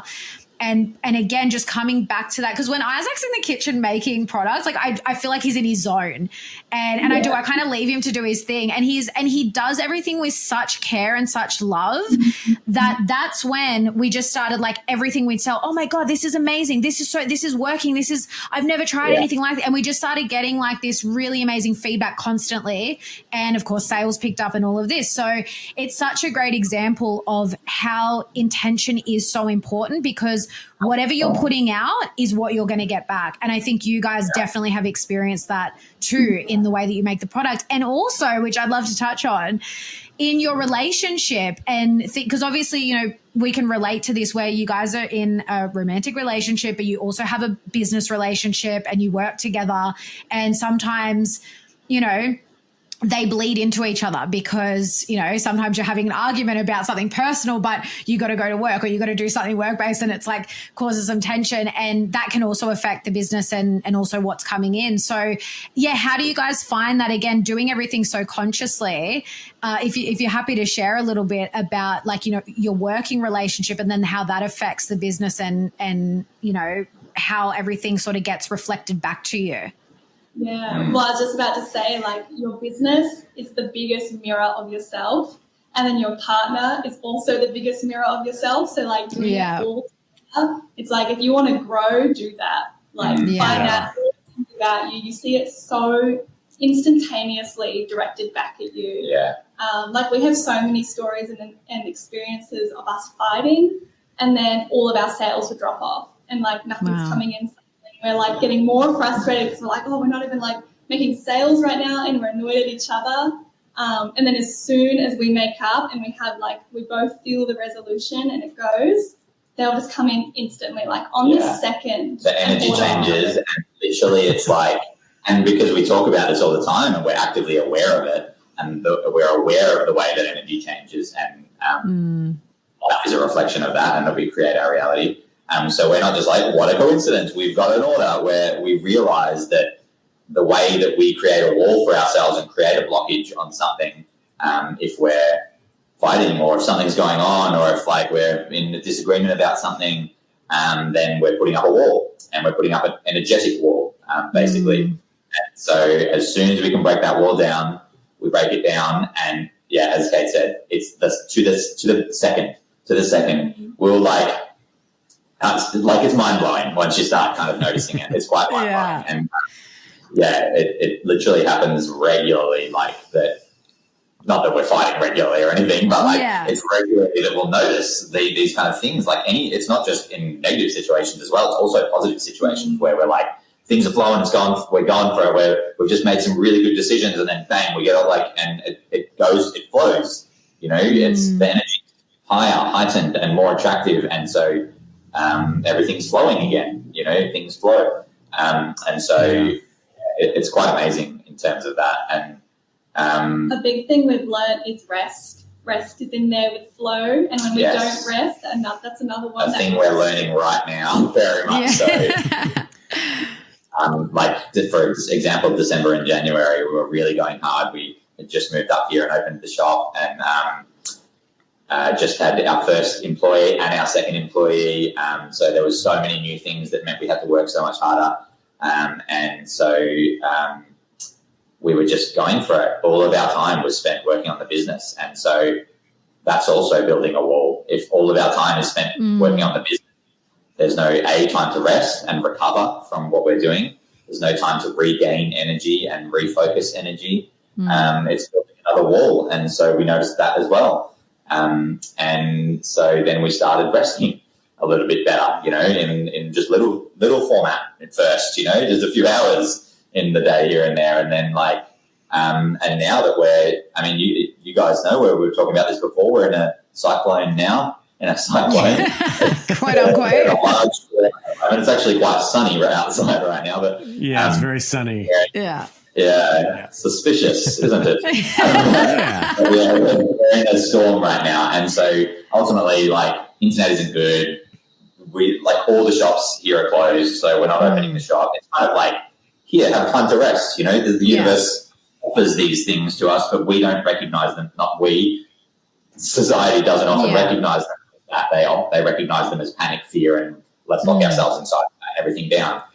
Ultimately, we're kind of this is an opportunity to rest. And so we're taking that opportunity. And so we always notice in those scenarios too, where it's just, you let things flow again. Love flows in very quickly. Happiness flows in very quickly. Joy flows in very quickly. And as soon as those things flow in, you can then use a little bit of those to then put back into the business and really help the business grow as well with love, joy, and freedom and passion, rather than just out of stress and necessity. So I think stress and necessity are the worst things to grow a business in, basically. Absolutely. Also, going from the age of Pisces to Aquarius, that just everything's so much more energetic now, and you can't just do A, B, and C to get these results. It's just so much to you, your home, your friendships, everything in your inner circle, which again goes back to Myoko Embodied, you're the center. And it affects everything directly outside of you. So, just learning all the things that trigger you, what's going to come up for you that's going to then affect the business, and just working through all of that, you've got that direct mirror. So it's a perfect tool to grow personally as well. And when you grow, your business takes the next step as well, and you grow with that as well. So, it's been really cool, to be honest, to have that. Huge thing. I think on that, I just want to pull on that a little bit more, which is because it's really interesting, because we talk about this a lot as well, about I'd been in business previously a few times and started a few businesses and have run several businesses for other people over my kind of 20s and early 30s. And it was what Kate said. It was do A, B, and C, and you got to focus on this, and then you got to focus on that, and you got to make sure you're doing this. And very physical and very Pisces, very external and dualistic. And very yang. It's very much that yang. Yeah. Very yang energy. And so we've noticed very dramatically that that's not the way anymore. And you see it happening left, right, and center, that all these businesses that were super successful in that old paradigm are going out of business now. And, it's all over. I mean, I don't know if I don't really watch or read the news, but I know it's all over the news. Before last year, or about a year ago, I was working I did 6 months where I was working for this very large hospitality company, very fine dining, very premium hospitality business, and I was a general manager for them, and I had 60 staff under me, and it was very that energy. I wore a suit every day, and that's not me at all. But I can't even imagine you in a suit now, Jimmy. I can't imagine it. I just did it for that time, for the experience. And even during the time, I couldn't imagine me in a suit every day, but it was still happening. And it was it was just a really interesting 6 months. And funnily enough, at the start of that 6 months, I said, I'm only going to do this for 6 months. And to the day, 6 months to the day, that business, the entire business folded, closed down. 6 months to the day. So I said, do it. It was very good money. So we had just come back from Japan, and we kind of were trying to restart this business up, and a lot of things, you know, we were trying to find our place again after living overseas for many years, and being in that post-COVID time, basically. And so, yeah, I did that for 6 months and said at the beginning, I was like, this is not me. I don't want to do it, but I'll do it for 6 months. I'll give them 6 months and then I'll move on. And 6 months to the day, the business, on my birthday, March 31, the company announced we've gone into administration. So the entire business is, you know, hundreds of employees. On my birthday, 6 months to the day, March 31 last year. I love that and I love that you share that, Jimmy. And I just love that we're talking about like the energetics because I literally just wrote down, I wanted to ask you about your previous business and the difference between that. And you literally went into it. So we're already communicating telepathically. I love it. And I love that you shared that because, it's something that we often talk about too, that the old paradigm, it's just not like people that are trying to move forward under that old paradigm, it's just not working anymore. And I think you can also notice a difference, like for you especially, Jimmy, because you've had other businesses before and now this is very different for you because of the way that you guys operate. And I think for us, it's the same thing where the intention is so much more important. Like if we were just doing this for money, we wouldn't be growing, you know, it wouldn't be working. And for me personally, I've never really been driven by money. And it is really bringing into balance. Yes, there is the necessity of, well, in this day and age, we need money to live. We need money to put a roof over our head and put food on the table and all of that. However, I think, again, when you understand that we are energetic beings, we're here having a human experience and we are always provided for, and you do, you know, believe that we are living in abundance, then everything is provided for. And it's not that, what you said, the stress and necessity, which unfortunately so many people go into business with that. And especially for men, I think that's much more common for men because they want to provide and protect. Yeah, I agree 100%. It was literally that business was the result of that whole collapse, which was that hospitality business that I was telling you about, the company, and they were $25 million in debt. Like that's how far it's big. That's how big of a business it was, first of all, that they were dealing with that kind of money, big money. And it was so interesting to see. It was like a setup. It was like, hey, this is the way things were. For myself, that's the way I perceived it. It was like, this is the way things were, and they're not going to work that way anymore. And then it collapsed, and now here we are doing our business in a very, very different way, and a way that resonates with us and is true to us, and is not that paradigm. And all of the things that they were successful before. You can't be in $25 million of debt unless you previously have been quite successful in the business that you're doing. And so they were very successful as a company, and that's how they got to that level of you know, so many venues and such large venues and so many staff, and building to this point where banks would just give them money to do these things. But the paradigm of that it's not that anymore. That's not the way it is anymore. And that's why there's so many of these businesses, because there's so much talk about economic collapse and all this stuff. And it's like, well, it's just the old paradigm that's collapsing, and the new paradigm that's, I don't even want to say being born, because I think it's already being born. It's already born. Yeah. We're already in it. And it's just all falling away now. Whereas the new is already here. And I think it's been here since 2020, to be honest. Yeah. Well, that's what's come of COVID. I think we've all known, like Isaac started the business as a result of wanting to do something different and not working for the man, you know, during that time. Is that what year did you start? No, so I started handyman business out of stress and necessity. Okay. But it was it's very successful for a handyman business, like a one-man show. In 1 year, it just got really big. I up-leveled my skills constantly, bought tools and equipment, all this stuff. But again, was overloaded with debt. And that's what I think is the a commonality between what you described and what I was going through. I was going in the wrong direction, and it might be something about that energetically. The debt model might be crumbling and going away. I feel like it's definitely going away. Like the debt model itself is literally like the dollar is on the verge of collapse. And that's not a scary thing because value doesn't collapse. Value just shifts. Opinions about values shift. So something will just take its place, whether it's gold and silver. A lot of people think Bitcoin and stuff like that will, but I'm looking for more stability, not something that's constantly like, oh, we just gained 60 million, points, and now we just lost 40 million points. Like stability, not going into debt.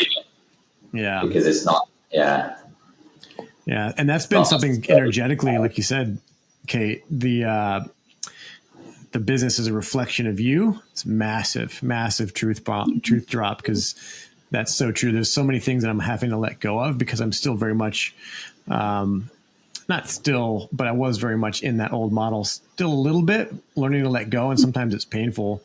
But the universe literally was like, you have an issue with debt. You keep trying to go back and take the easy route and go that way. Now we're going to rip that from you. And you're going to do this without any of that. No training wheels, just, grow. Yeah. So the universe does get to push you a little bit. Yeah. And I think when it's your own product, you're so vulnerable about it.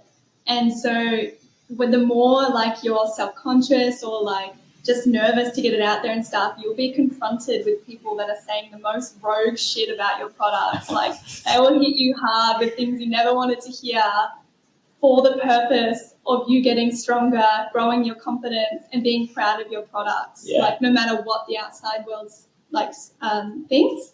So all your insecurities will come out like through your customers, through your sales, and it will just reflect your exact fears and desires. And it really like allows you to where you should be going and how you should be growing. It's that mirror so you can overcome it, like you mentioned. It's the mirror. Yeah. It's right. It's so true. You overcome, and then you got to overcome it to get to that next level. Yeah, it's so true. And I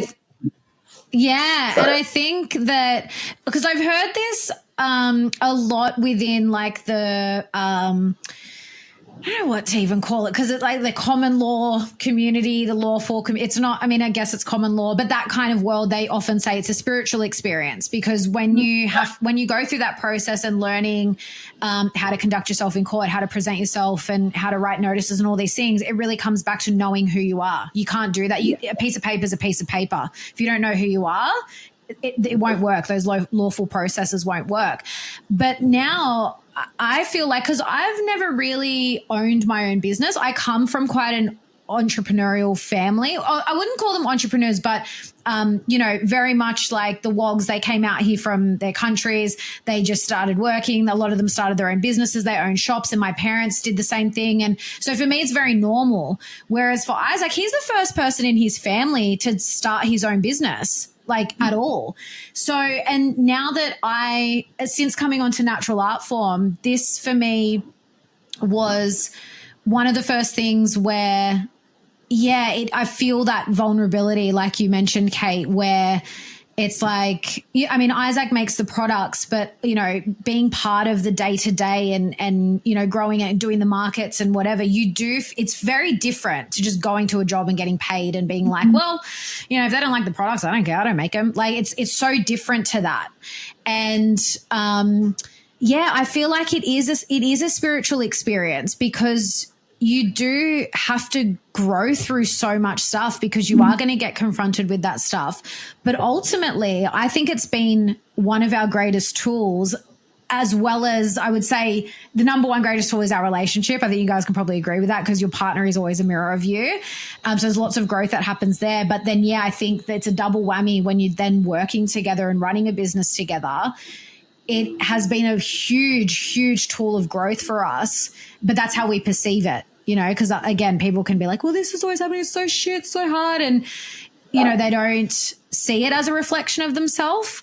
So yeah, I love that you guys, and I think we've bonded, you know, that's why we've claimed you as our business besties, because we connect on so many levels, because being in a partnership and then coming together and actually starting a business and working together, it can be a lot, but then I also think it can be a really, really beautiful thing to experience together. Yeah. 100%. Yeah. Yeah. And for some people, it can be really daunting. And that sounds like, oh, I don't want to, you know, people, I don't know. It's like, we love the change. We love the growth. We run towards it. Yeah. You know, you guys opened up to a new opportunity to take what you'd learned in Myoko and then coming back here. Then you just open up to this possibility of growth. It wasn't like, you know, if someone's like pushing you into it, or you're trying to, I don't know, then that's when relationships fall apart. That's when the business falls apart. But because you're leaning into it, I don't know if everybody's built that way, but we definitely are. Yeah.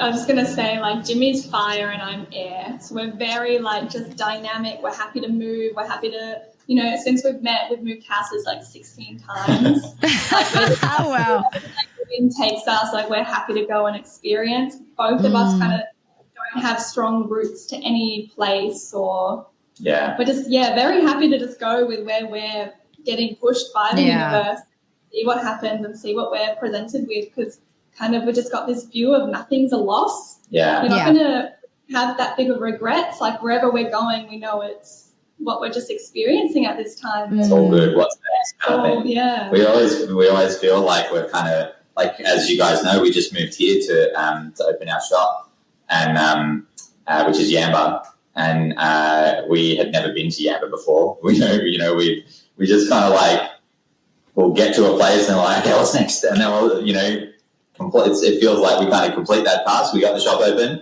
and now we're kind of like, all right, what's next? Like, we're kind of looking for the next thing, you know. And it always presents itself because we're open to it. We're not really, like you said, Isaac, we're not really afraid of that next step, which is going to be the next challenge, which, you know, for us, probably moving into a small warehouse of some kind or something like that, for the business, that is not. But that'll be a challenge in itself for us personally as well, moving the business into a warehouse, something we've never done before. I've never had anything to do with a warehouse. I worked one day in a warehouse when I was like 17 or 18 years old, and I was like, get me out of here. I worked one day box. It was a lighting company, and they made me a massive box of lights and separate that massive box of lights into 3 smaller boxes. I did that for 8 hours of the day, and I was like, no way, I ain't coming back tomorrow.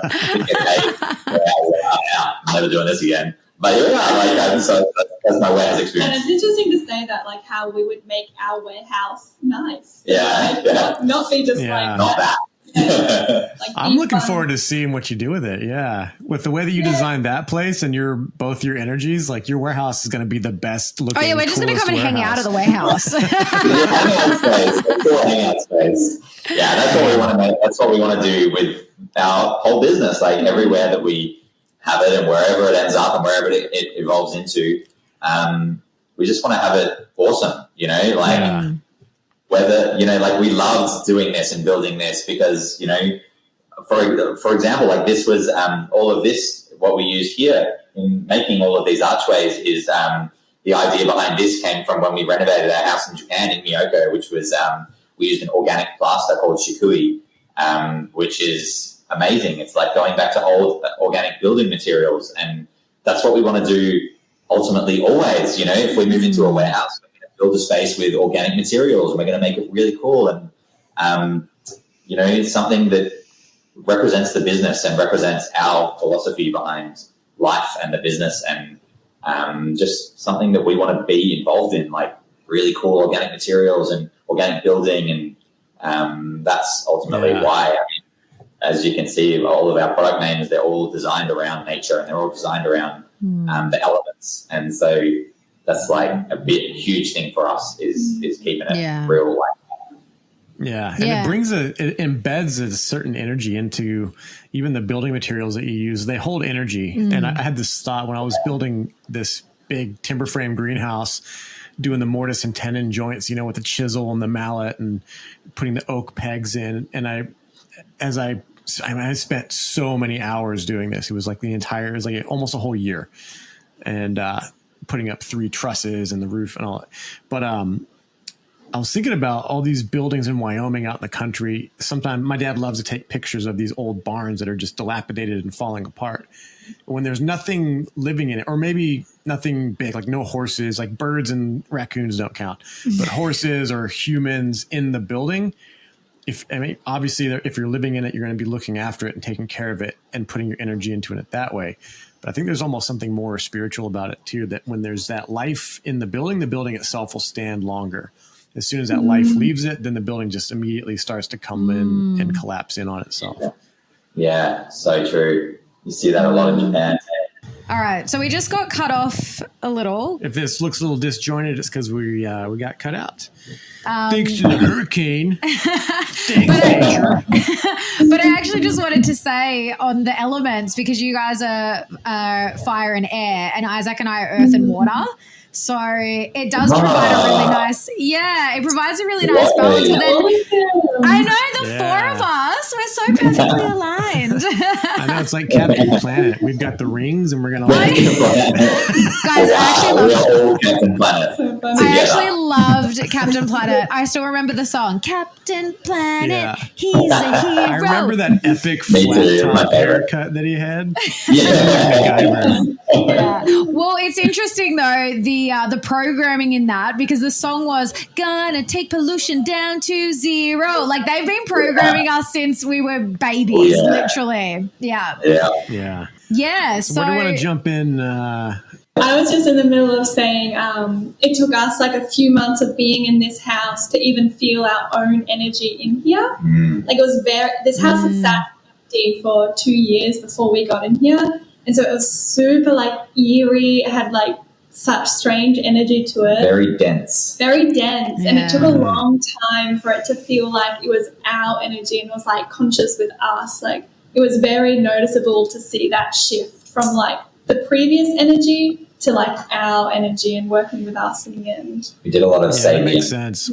Yeah, I was just going to say that. Like, did you guys move any spirits out? Because I have a friend that he can sometimes see these entities and stuff, like actual like demonic things, and he says they love to be in empty buildings, or they just naturally gravitate towards them. Yeah, anywhere it's darker, can't live in the light. So I had this this is funny, I didn't even tell Kate this, but I had this you guys know, so I quit coffee a couple of weeks ago and I was having really bad sciatic nerve pain, and a friend had given me a little bit of a like edible weed thing, which I never do, but I was like in a lot of pain, so I was like, maybe this will help the pain. And I laid in bed and just kind of rested and tried to like let that help me with the pain. So I did that, and I was just kind of like laying in bed in the dark, and the sciatic pain was like really painful. And I had this like very like trippy experience where I was laying in bed with the fan on, and my eyes were closed. I was just listening to a podcast, and the energy around me just started feeling really, really thick and dense. And I was like, and as Kate mentioned, like this is quite an old house, like probably like very old, like probably close to 80 to 100 years maybe. And we've renovated all of this and put all of this in, but.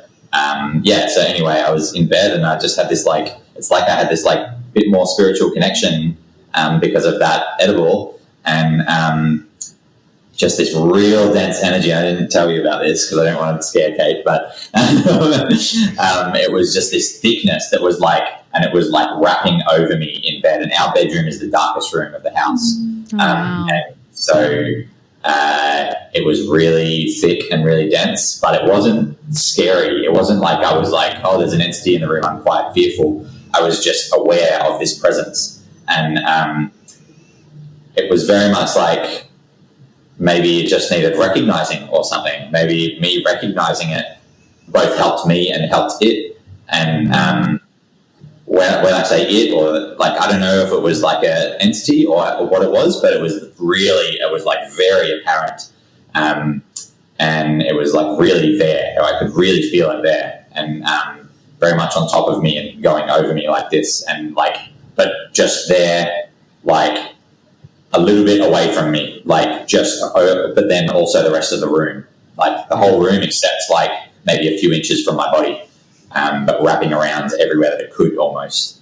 And just reminded me of that when you mentioned about clearing energy from a house, and like especially an old house like this, and the materials you use and all of these kind of things are so prevalent on what you can create and what gets captured in a house, and like dark areas of a house, and even like as far as corners go, like dark corners in the room, you know, it's not really a natural way to create dark corners that all gather dust and gather energy. And even as far as dust being like the manifestation of, you know, stagnant energy, and all of these things that I think are quite relevant. And I don't think humanity looks into this enough and realizes this enough, because we all live in the same houses that are mass produced and all have corners in them that are dark. And this is actually the exact reason why we wanted archways in here. So this exact reason we put archways on the entry to this room as well.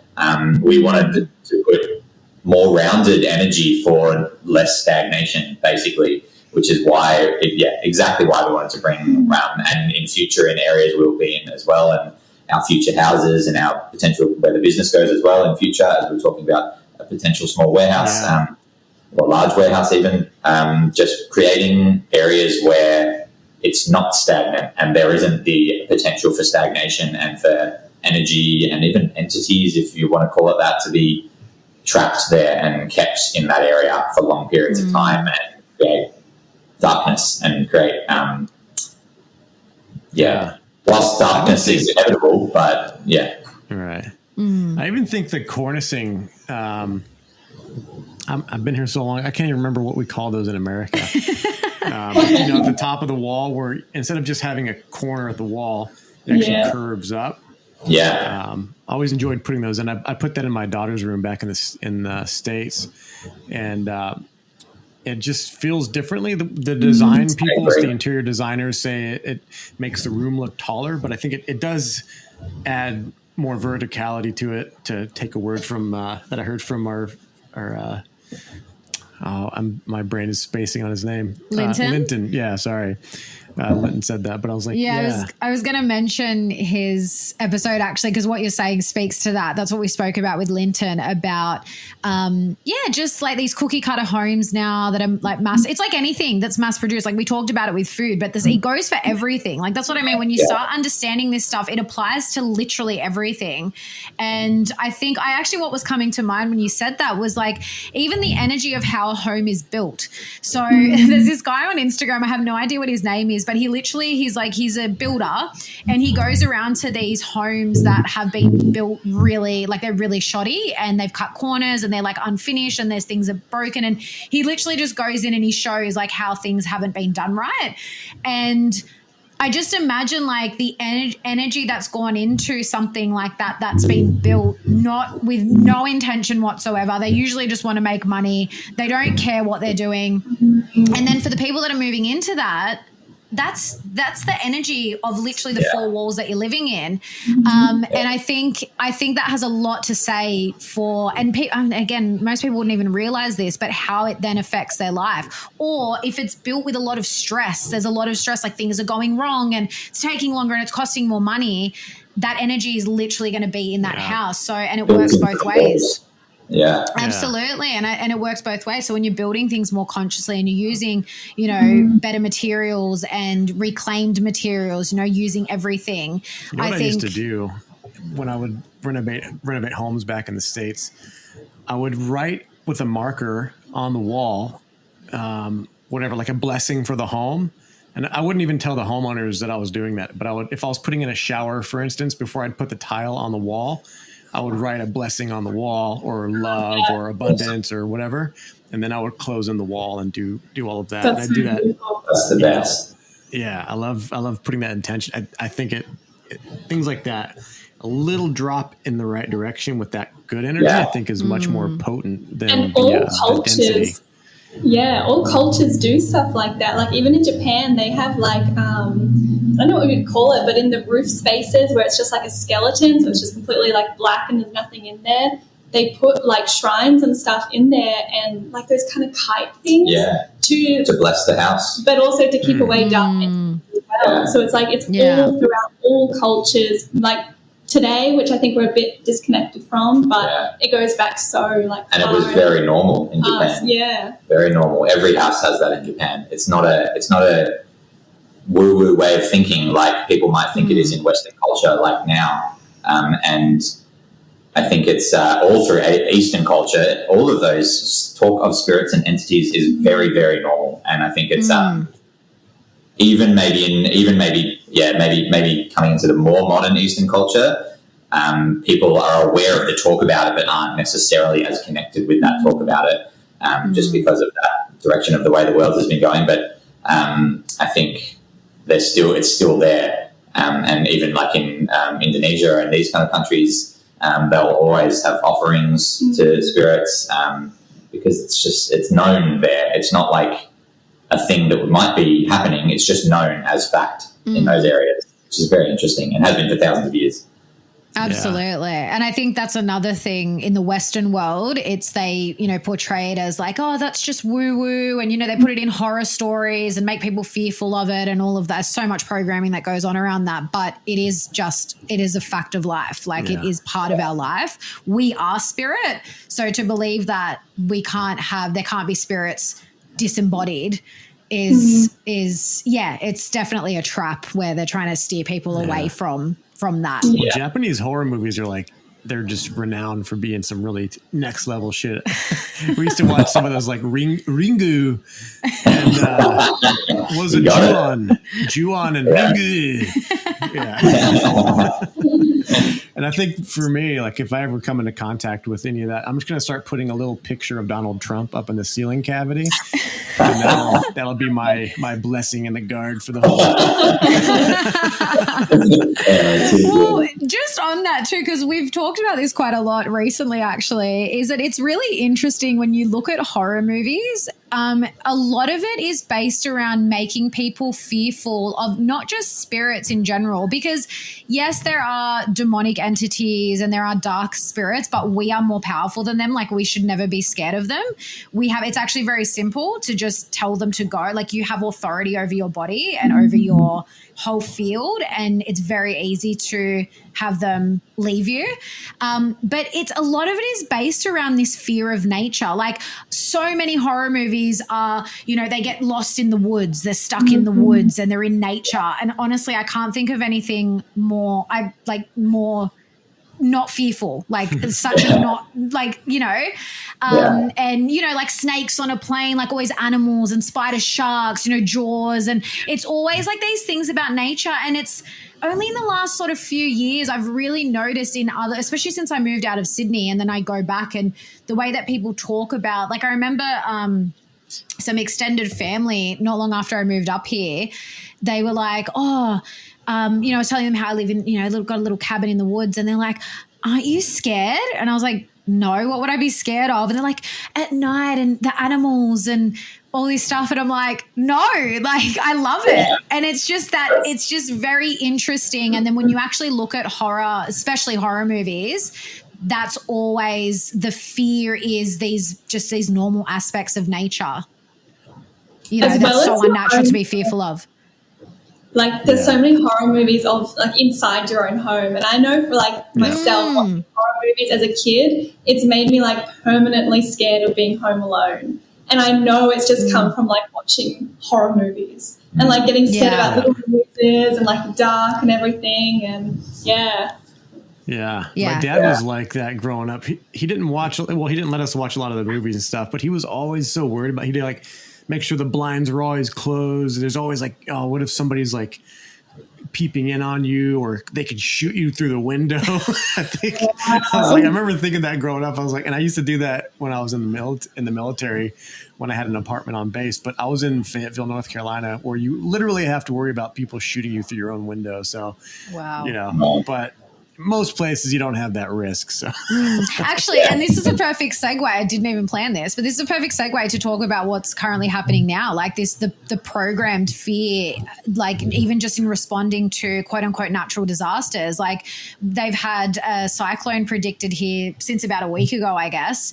That's meant to hit. Well, I don't even know, because yesterday I was in town. So for people listening, we're recording this on Thursday, the 6th of March. I think this cyclone's been predicted to hit like today or tonight or something. It's already hitting, yeah. Yeah, so we've had, like, I was in town yesterday, and a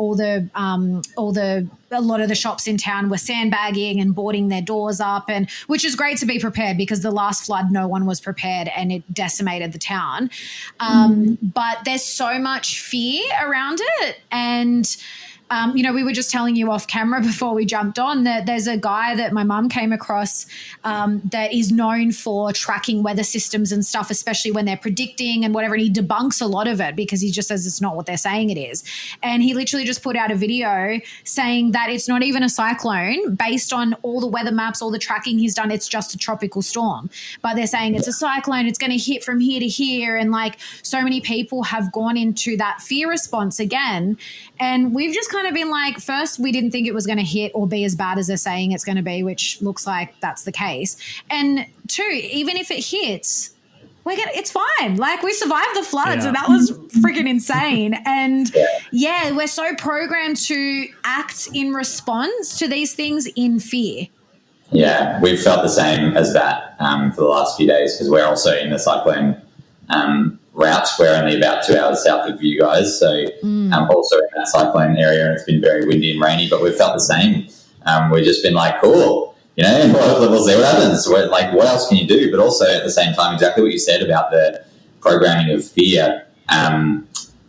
We think it's something like where, if one can project over the mass media, this is what's going to happen to ultimate amount of people who will then create that energy out of fear, which is a very potent energy. They're going to, ultimately create worse things happening. So they, pump it out on the news, and then everyone's like, oh my God, I'm fearing. They're all living in fear. They're creating that heightened energy and therefore creating a fearful circumstance for themselves. They give it a name. So it's they name it. An identity around it. Like something. We're so powerful that collectively we can make it happen or not.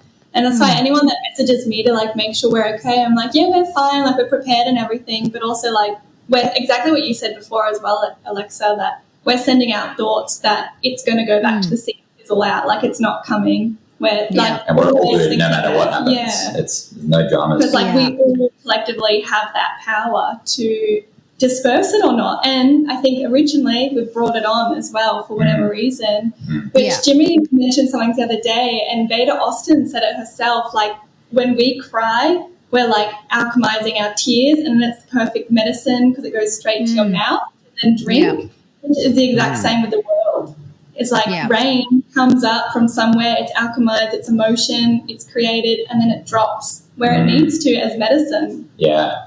A big thing about water being conscious and aware and truly living, as we went to Veda Austin's talk the other day, as we discussed, I was just kind of thinking the other day about clouds floating above us as a gas of water floating above us, and just really having this awareness of it's conscious up there. Like, okay, where are we dropping? It's not always raining when you're underneath a cloud. It's where the cloud decides to drop its rain. So, it's very, and while that can be manipulated and intentionally designed to put it somewhere, because consciousness can be manipulated, as we see in reality all the time, as can, I think, water, and as can this scenario of being fearful of something that is so life-bringing, which is like water. We're sitting here fearful of, not we, but people are sitting here fearful of water coming down, and while it can be also extremely destructive, as can humans and as can all consciousness, it's not something I think that we should project fear into. Exactly. And looking at it as, well, like everything has a gift and a shadow, as I like to say. So water can be extremely destructive, but it can also be really cleansing. Sometimes it's just necessary for that to happen. And sometimes the destruction is very necessary, because what comes after destruction, it's a rebuilding, it's a rebirth. Yeah. So yeah, the fear around it is so unnecessary. And you're right. Like, we bring it on even just by talking about it, because that's what they do. They're just like, we're just going to put this here. Yes, they put fear behind it, and make sure you're prepared and blah blah. And then it's been in the news every day, and that's what we've had. Lots of people that aren't even here reaching out to people here. So and I actually find that in a lot of cases too, it's the people that aren't even in the region that's going to be affected that are the most fearful. Because they're checking on everyone, and are you okay? And well, I've done that with friends in hurricane zones, and but sometimes it is warranted. But you don't have to have fear. It's just fear to me is a sign that you need more preparation, and that you're like, something is unexpectedly coming at you, and you're like, oh shit, what do I do? And the most important thing is to stay calm and, take some of the Myoko Ocean and just put that on the lintel over your doorway. And just that storm will pass over you. Yeah. And we do have, especially collectively, we do have the power to stop those things, because that's what we've, a friend of my mum sent a thing out to everyone that just asked people to just sit at certain times of the day. Because again, if we're doing things at the same time, lots of people, you get more of that collective energy. And literally it's just simple as just sitting. All she said in the message was just take 3 deep breaths and just sit, in a meditative state, and just sit and imagine it dispersing. You can really imagine whatever you want. Like, I kind of imagined it dispersing. I kind of imagined like almost like a protective bubble coming off the coast. I guess praying for protection, and that, everyone's going to be okay, and it's not going to be as bad as they say. And it's interesting because I said yesterday, my theory was that because they gave such a broad, they said it would hit from like Brisbane all the way down to almost like just before Grafton. So that's like Yamba, all of that part of the coast, which is quite a big area. And I said yesterday, I reckon it's going to hit wherever it's going to be worst wherever they fear it the most. And apparently this morning something got washed away in Brisbane. Now, Brisbane's a major city. It's the capital city of Queensland, and it's a major town centre. You're going to have a lot more mainstream people that are watching the news that are in fear. And last night, apparently that's one of the places that we hit. So it's very interesting to watch that. Yeah, agreed. 100%. Yeah, and we can affect the clouds with our consciousness. There's we should put your video into this episode finally. Yeah. So I remember that's a cool video. Oh yeah, you guys have seen it. Explain to the listeners. I would love to put it in at the end maybe, but we'll see. Well, so if you look at Hollywood, sometimes they'll take a truth and they'll make it ridiculous or something else. They'll take truths and they'll either use it to make a mockery of it, or they'll guide people away from it, or make it look like it doesn't exist, it's not real, or that it's too fictionalized and like that's, Avengers superhero stuff. But there's a movie, The Men Who Stare at Goats, and it's basically a true story about Army Special Operations doing secret psychic experiments tied in with the whole MK Ultra program. But one of the characters is George Clooney, and he's in a car and he's looking at the clouds, and the guy with him driving is like, what are you doing? He's like, I'm cloud bursting, and nothing's happening. He's just looking at the clouds like a crazy person. But I remember hearing Dr. Bear Lando from Alpha Vedic and the AlphaCast podcast talk about him and his wife. And he's very conscious, very tapped in, and has an amazing, just endless amazing stories. And he was explaining how they looked at the clouds and they could telepathically disperse them and then gather them again. And I was like, I'm going to try this out. So one time I was in New Mexico, or it was either New Mexico or no, it was like Arizona. I was going from Wyoming to California and back driving. And there was a bunch of chemtrails, and I was camping overnight. The next day, all the like big, thick clouds of spray coming from these airplanes. And I was like, I'm just going to say I don't consent to this. And I'm also going to add on top of that a command, disperse. And so I'm looking at it and I'm speaking it. And then I go back to packing up camp, look up a few minutes later, and the chemtrail is totally gone. And this wasn't a contrail. For the skeptics out there, you can tell the difference. These ones are a bit lower. They were casting a shadow on the ground. They were big, thick, like streaks that typically, if left alone, they'll spread and eventually create a haze over the entire sky. Contrails will stay up for a little bit. They'll typically just be little segments of it. And, if that's even what and it for is. anyone that doesn't know, that it's condensation is like contrails, because I didn't know what that meant when I first heard it. But the idea is that the engine takes in air and it changes the temperature and it creates ice crystals, and those stay in the air. There's also admitted geoengineering that they're not even hiding. That's a university thing out of Arizona, partnered with Bill Gates. They talk about it openly. Same as here in Australia, you can actually find on the government websites, you can actually see all of the contracts they have for the geoengineering. It's out there. It's not hard to find. And they're spraying because they say that they want to block out the sun because of global warming. So whatever. Anyway, we digress. Anyways, I cleared 7 of those. So to think of it as just a one-off. I love that we found ourselves there, though. That's funny. Yeah, just to the side. But you can connect to it consciously. It helps if your etheric field is very clear. So I had slept all night. I built a fire in like a cave. So there was no risk of a forest fire or anything. So I just threw a bunch of big logs into it, let it burn all night. And so when I got up in the morning, it had died down a bit, but there were still embers. But when you are next to a fire, your etheric field can be cleansed, especially because there's all that EMF. It's very relaxing to the butt. Not EMF. It's native. It's a native EMF. It's a good infrared. Yeah. And infrared heat and all this stuff, but it actually cleanses your etheric field, and you can do more. You're more potent, I think, psychically when you do something to clear it. Well, and you like slept in nature, like you were literally out camping. I was playing a didgeridoo. I was doing breath work, like just getting your shaman on. Very dialed in.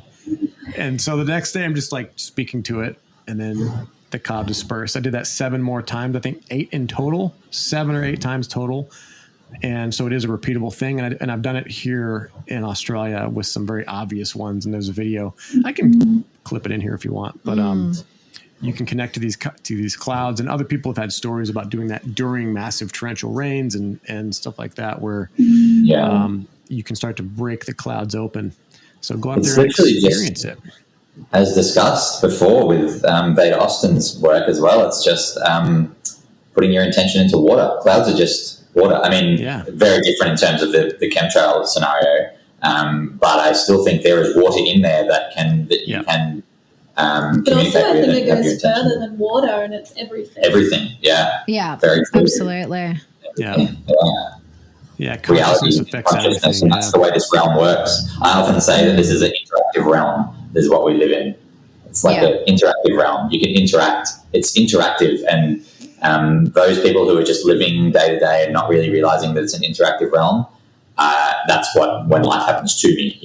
I'm a victim of life, as opposed to you can literally interact with this realm any way you want to, and create anything that you desire. Really, the way you want to live your life is you can, no matter what circumstance, you can do whatever you want to create.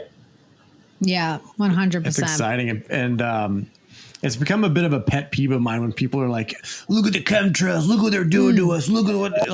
I'm just like, you have authority over it. Speak it. But the more you complain about it, the more it like latches on and it just stays there, and then nothing's going to change, and it goes like that with a lot of problems in life. The more you point at it and you resist it and you fight it and you're like, or you can just take command and just be like, no, just calmly, just simply. Doesn't have to be this big blow up. Like you're not screaming like Gandalf holding a stick at the sky. You're just like, no, like more like Neo in the Matrix, less Gandalf. More Neo, less Gandalf, said Isaac Abeta. Beautiful stuff. Well, I think that's a beautiful spot to end it and wrap it up, because you guys do have such a positive outlook, and like you just said, we have the power to impact our reality and change things whenever we want, really, for something. And you guys are literally living proof. What you're doing in your business. Well, so real quick, how long have you been in business with Myoko Embodied? Well, we started it on another brand in Japan 4 years ago, and then Myoko Embodied is just about to be 2 years. Yeah, so not a long time.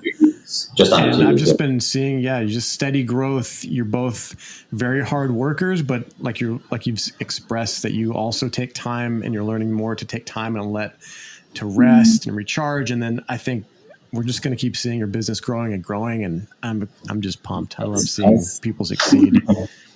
The right kind of people. Absolutely. Yeah. Hashtag business besties. Yeah.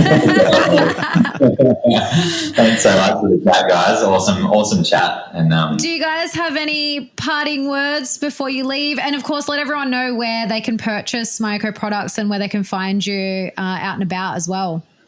Yeah, well, I think maybe our parting words is just to remember that Myoko Embodied means you are the center of the universe, and you can practice this in small ways in your life to huge ways changing the weather. So just remember, you can start small in the house, but it goes out to the entire universe. So just remember your power, really. And then you can find us on our website, so www.myokoembodied.au. No .com. There's no .com there. But we ship all around Australia, and we also ship internationally as well. So for your American listeners and even elsewhere, we ship to America. We shipped to a few people we met up there at the Living Free Festival as well, and to Canada and England and a bunch of other places. So you can find us online, and we'll ship straight to you guys. So awesome. And you've got the shop now? And we have our shop as well here in Yamba. And we're always doing events up and down the coast as well. So we're in Sydney in a couple of weeks. And all around Australia doing that kind of stuff. But online's probably the easiest if you're anywhere. So, but if you know us, then you'll probably see us up and down the coast here at markets and events.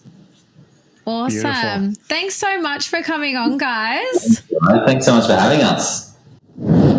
Thank you so much for listening and watching, everyone. I really enjoyed that episode, and I hope you did too. Yeah, I love the conversation, and I just love that so much of what we talked about can be applied to really anything, not just business or relationships. It was just really interesting, the timing of this conversation with the storm, because a lot of what we spoke about can also be applied to that. And I just love Jimmy and Kate's philosophy with everything, with the business, with just how they live life. That's why I think we've clicked with them so well.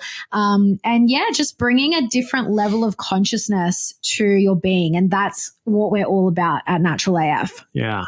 Yeah. They're good. They're great inspiration. They're optimistic and hopeful. They roll with life's punches and they don't get down too long about it. So just remember that when you're going through your own life. Like, everyone faces challenges. They started a business in the middle of COVID. Well, they were stuck in a country that wasn't their home, in Japan.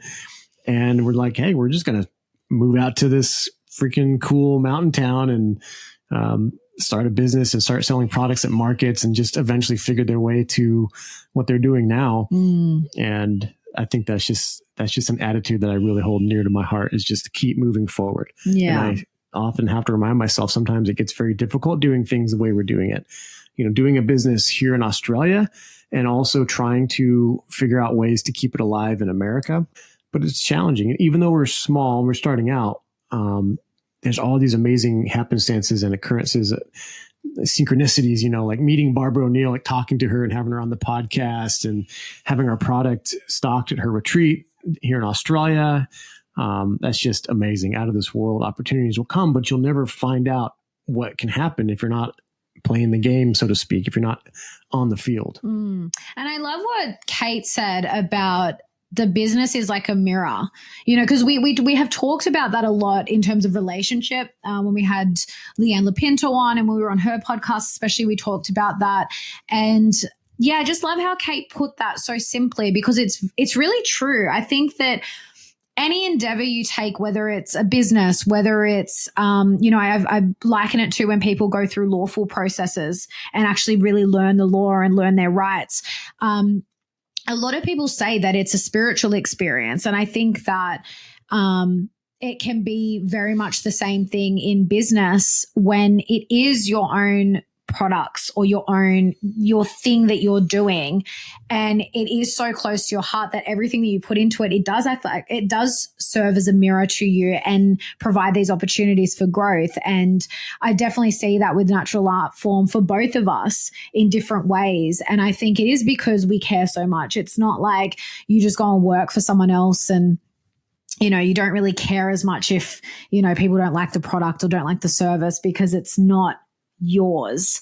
Yeah. Yeah. It's a very different experience. And yeah, I love that. I love the way that they see things. And like I said, it's the principles can be applied to pretty much anything in life. Yeah. So if you like this show, please share it with someone that you think might get a lot out of it, and drop us a comment. If you're on Spotify or Apple iTunes, give us a rating and a review on there. That would really go a long way to helping this show get out to more people, helping inspire others and change more lives, and just bring more to the surface on the conversations about conscious living and this cool interconnectedness of spirituality with just practical groundedness and stuff that we like to bring to it. Yeah. Next week's episode, we have Michael Gray Griffith on from Cafe Locked Out. So a lot of Aussies may be familiar with Michael from Cafe Locked Out. For our international audience that don't know Michael, he began Cafe Locked Out during COVID, when we were basically told that you had to get jabbed to be part of society, and he did not want to comply to that. And he created Cafe Locked Out and just started interviewing people. And since then has traveled the country, conducting hundreds of interviews, really just starting being a voice for the quote unquote anti-vaxxers, which at that time and still now is people that just didn't want to get the COVID vax. And now Cafe Locked Out has really expanded into a channel that just provides a platform for people to have their voice heard. So he interviews people from all walks of life. My mum has actually been involved with him and one of his offshoots of Cafe Locked Out, which is the Cardi Girls, with her group that has been working on the fire ant stuff, the fire ant eradication program, which is another ball of wax. And we might even get mum on to talk about that herself. So we're really keen to have Michael on. Stay tuned for that episode next week. We look forward to seeing you there. You know where to find us. See you next time, guys.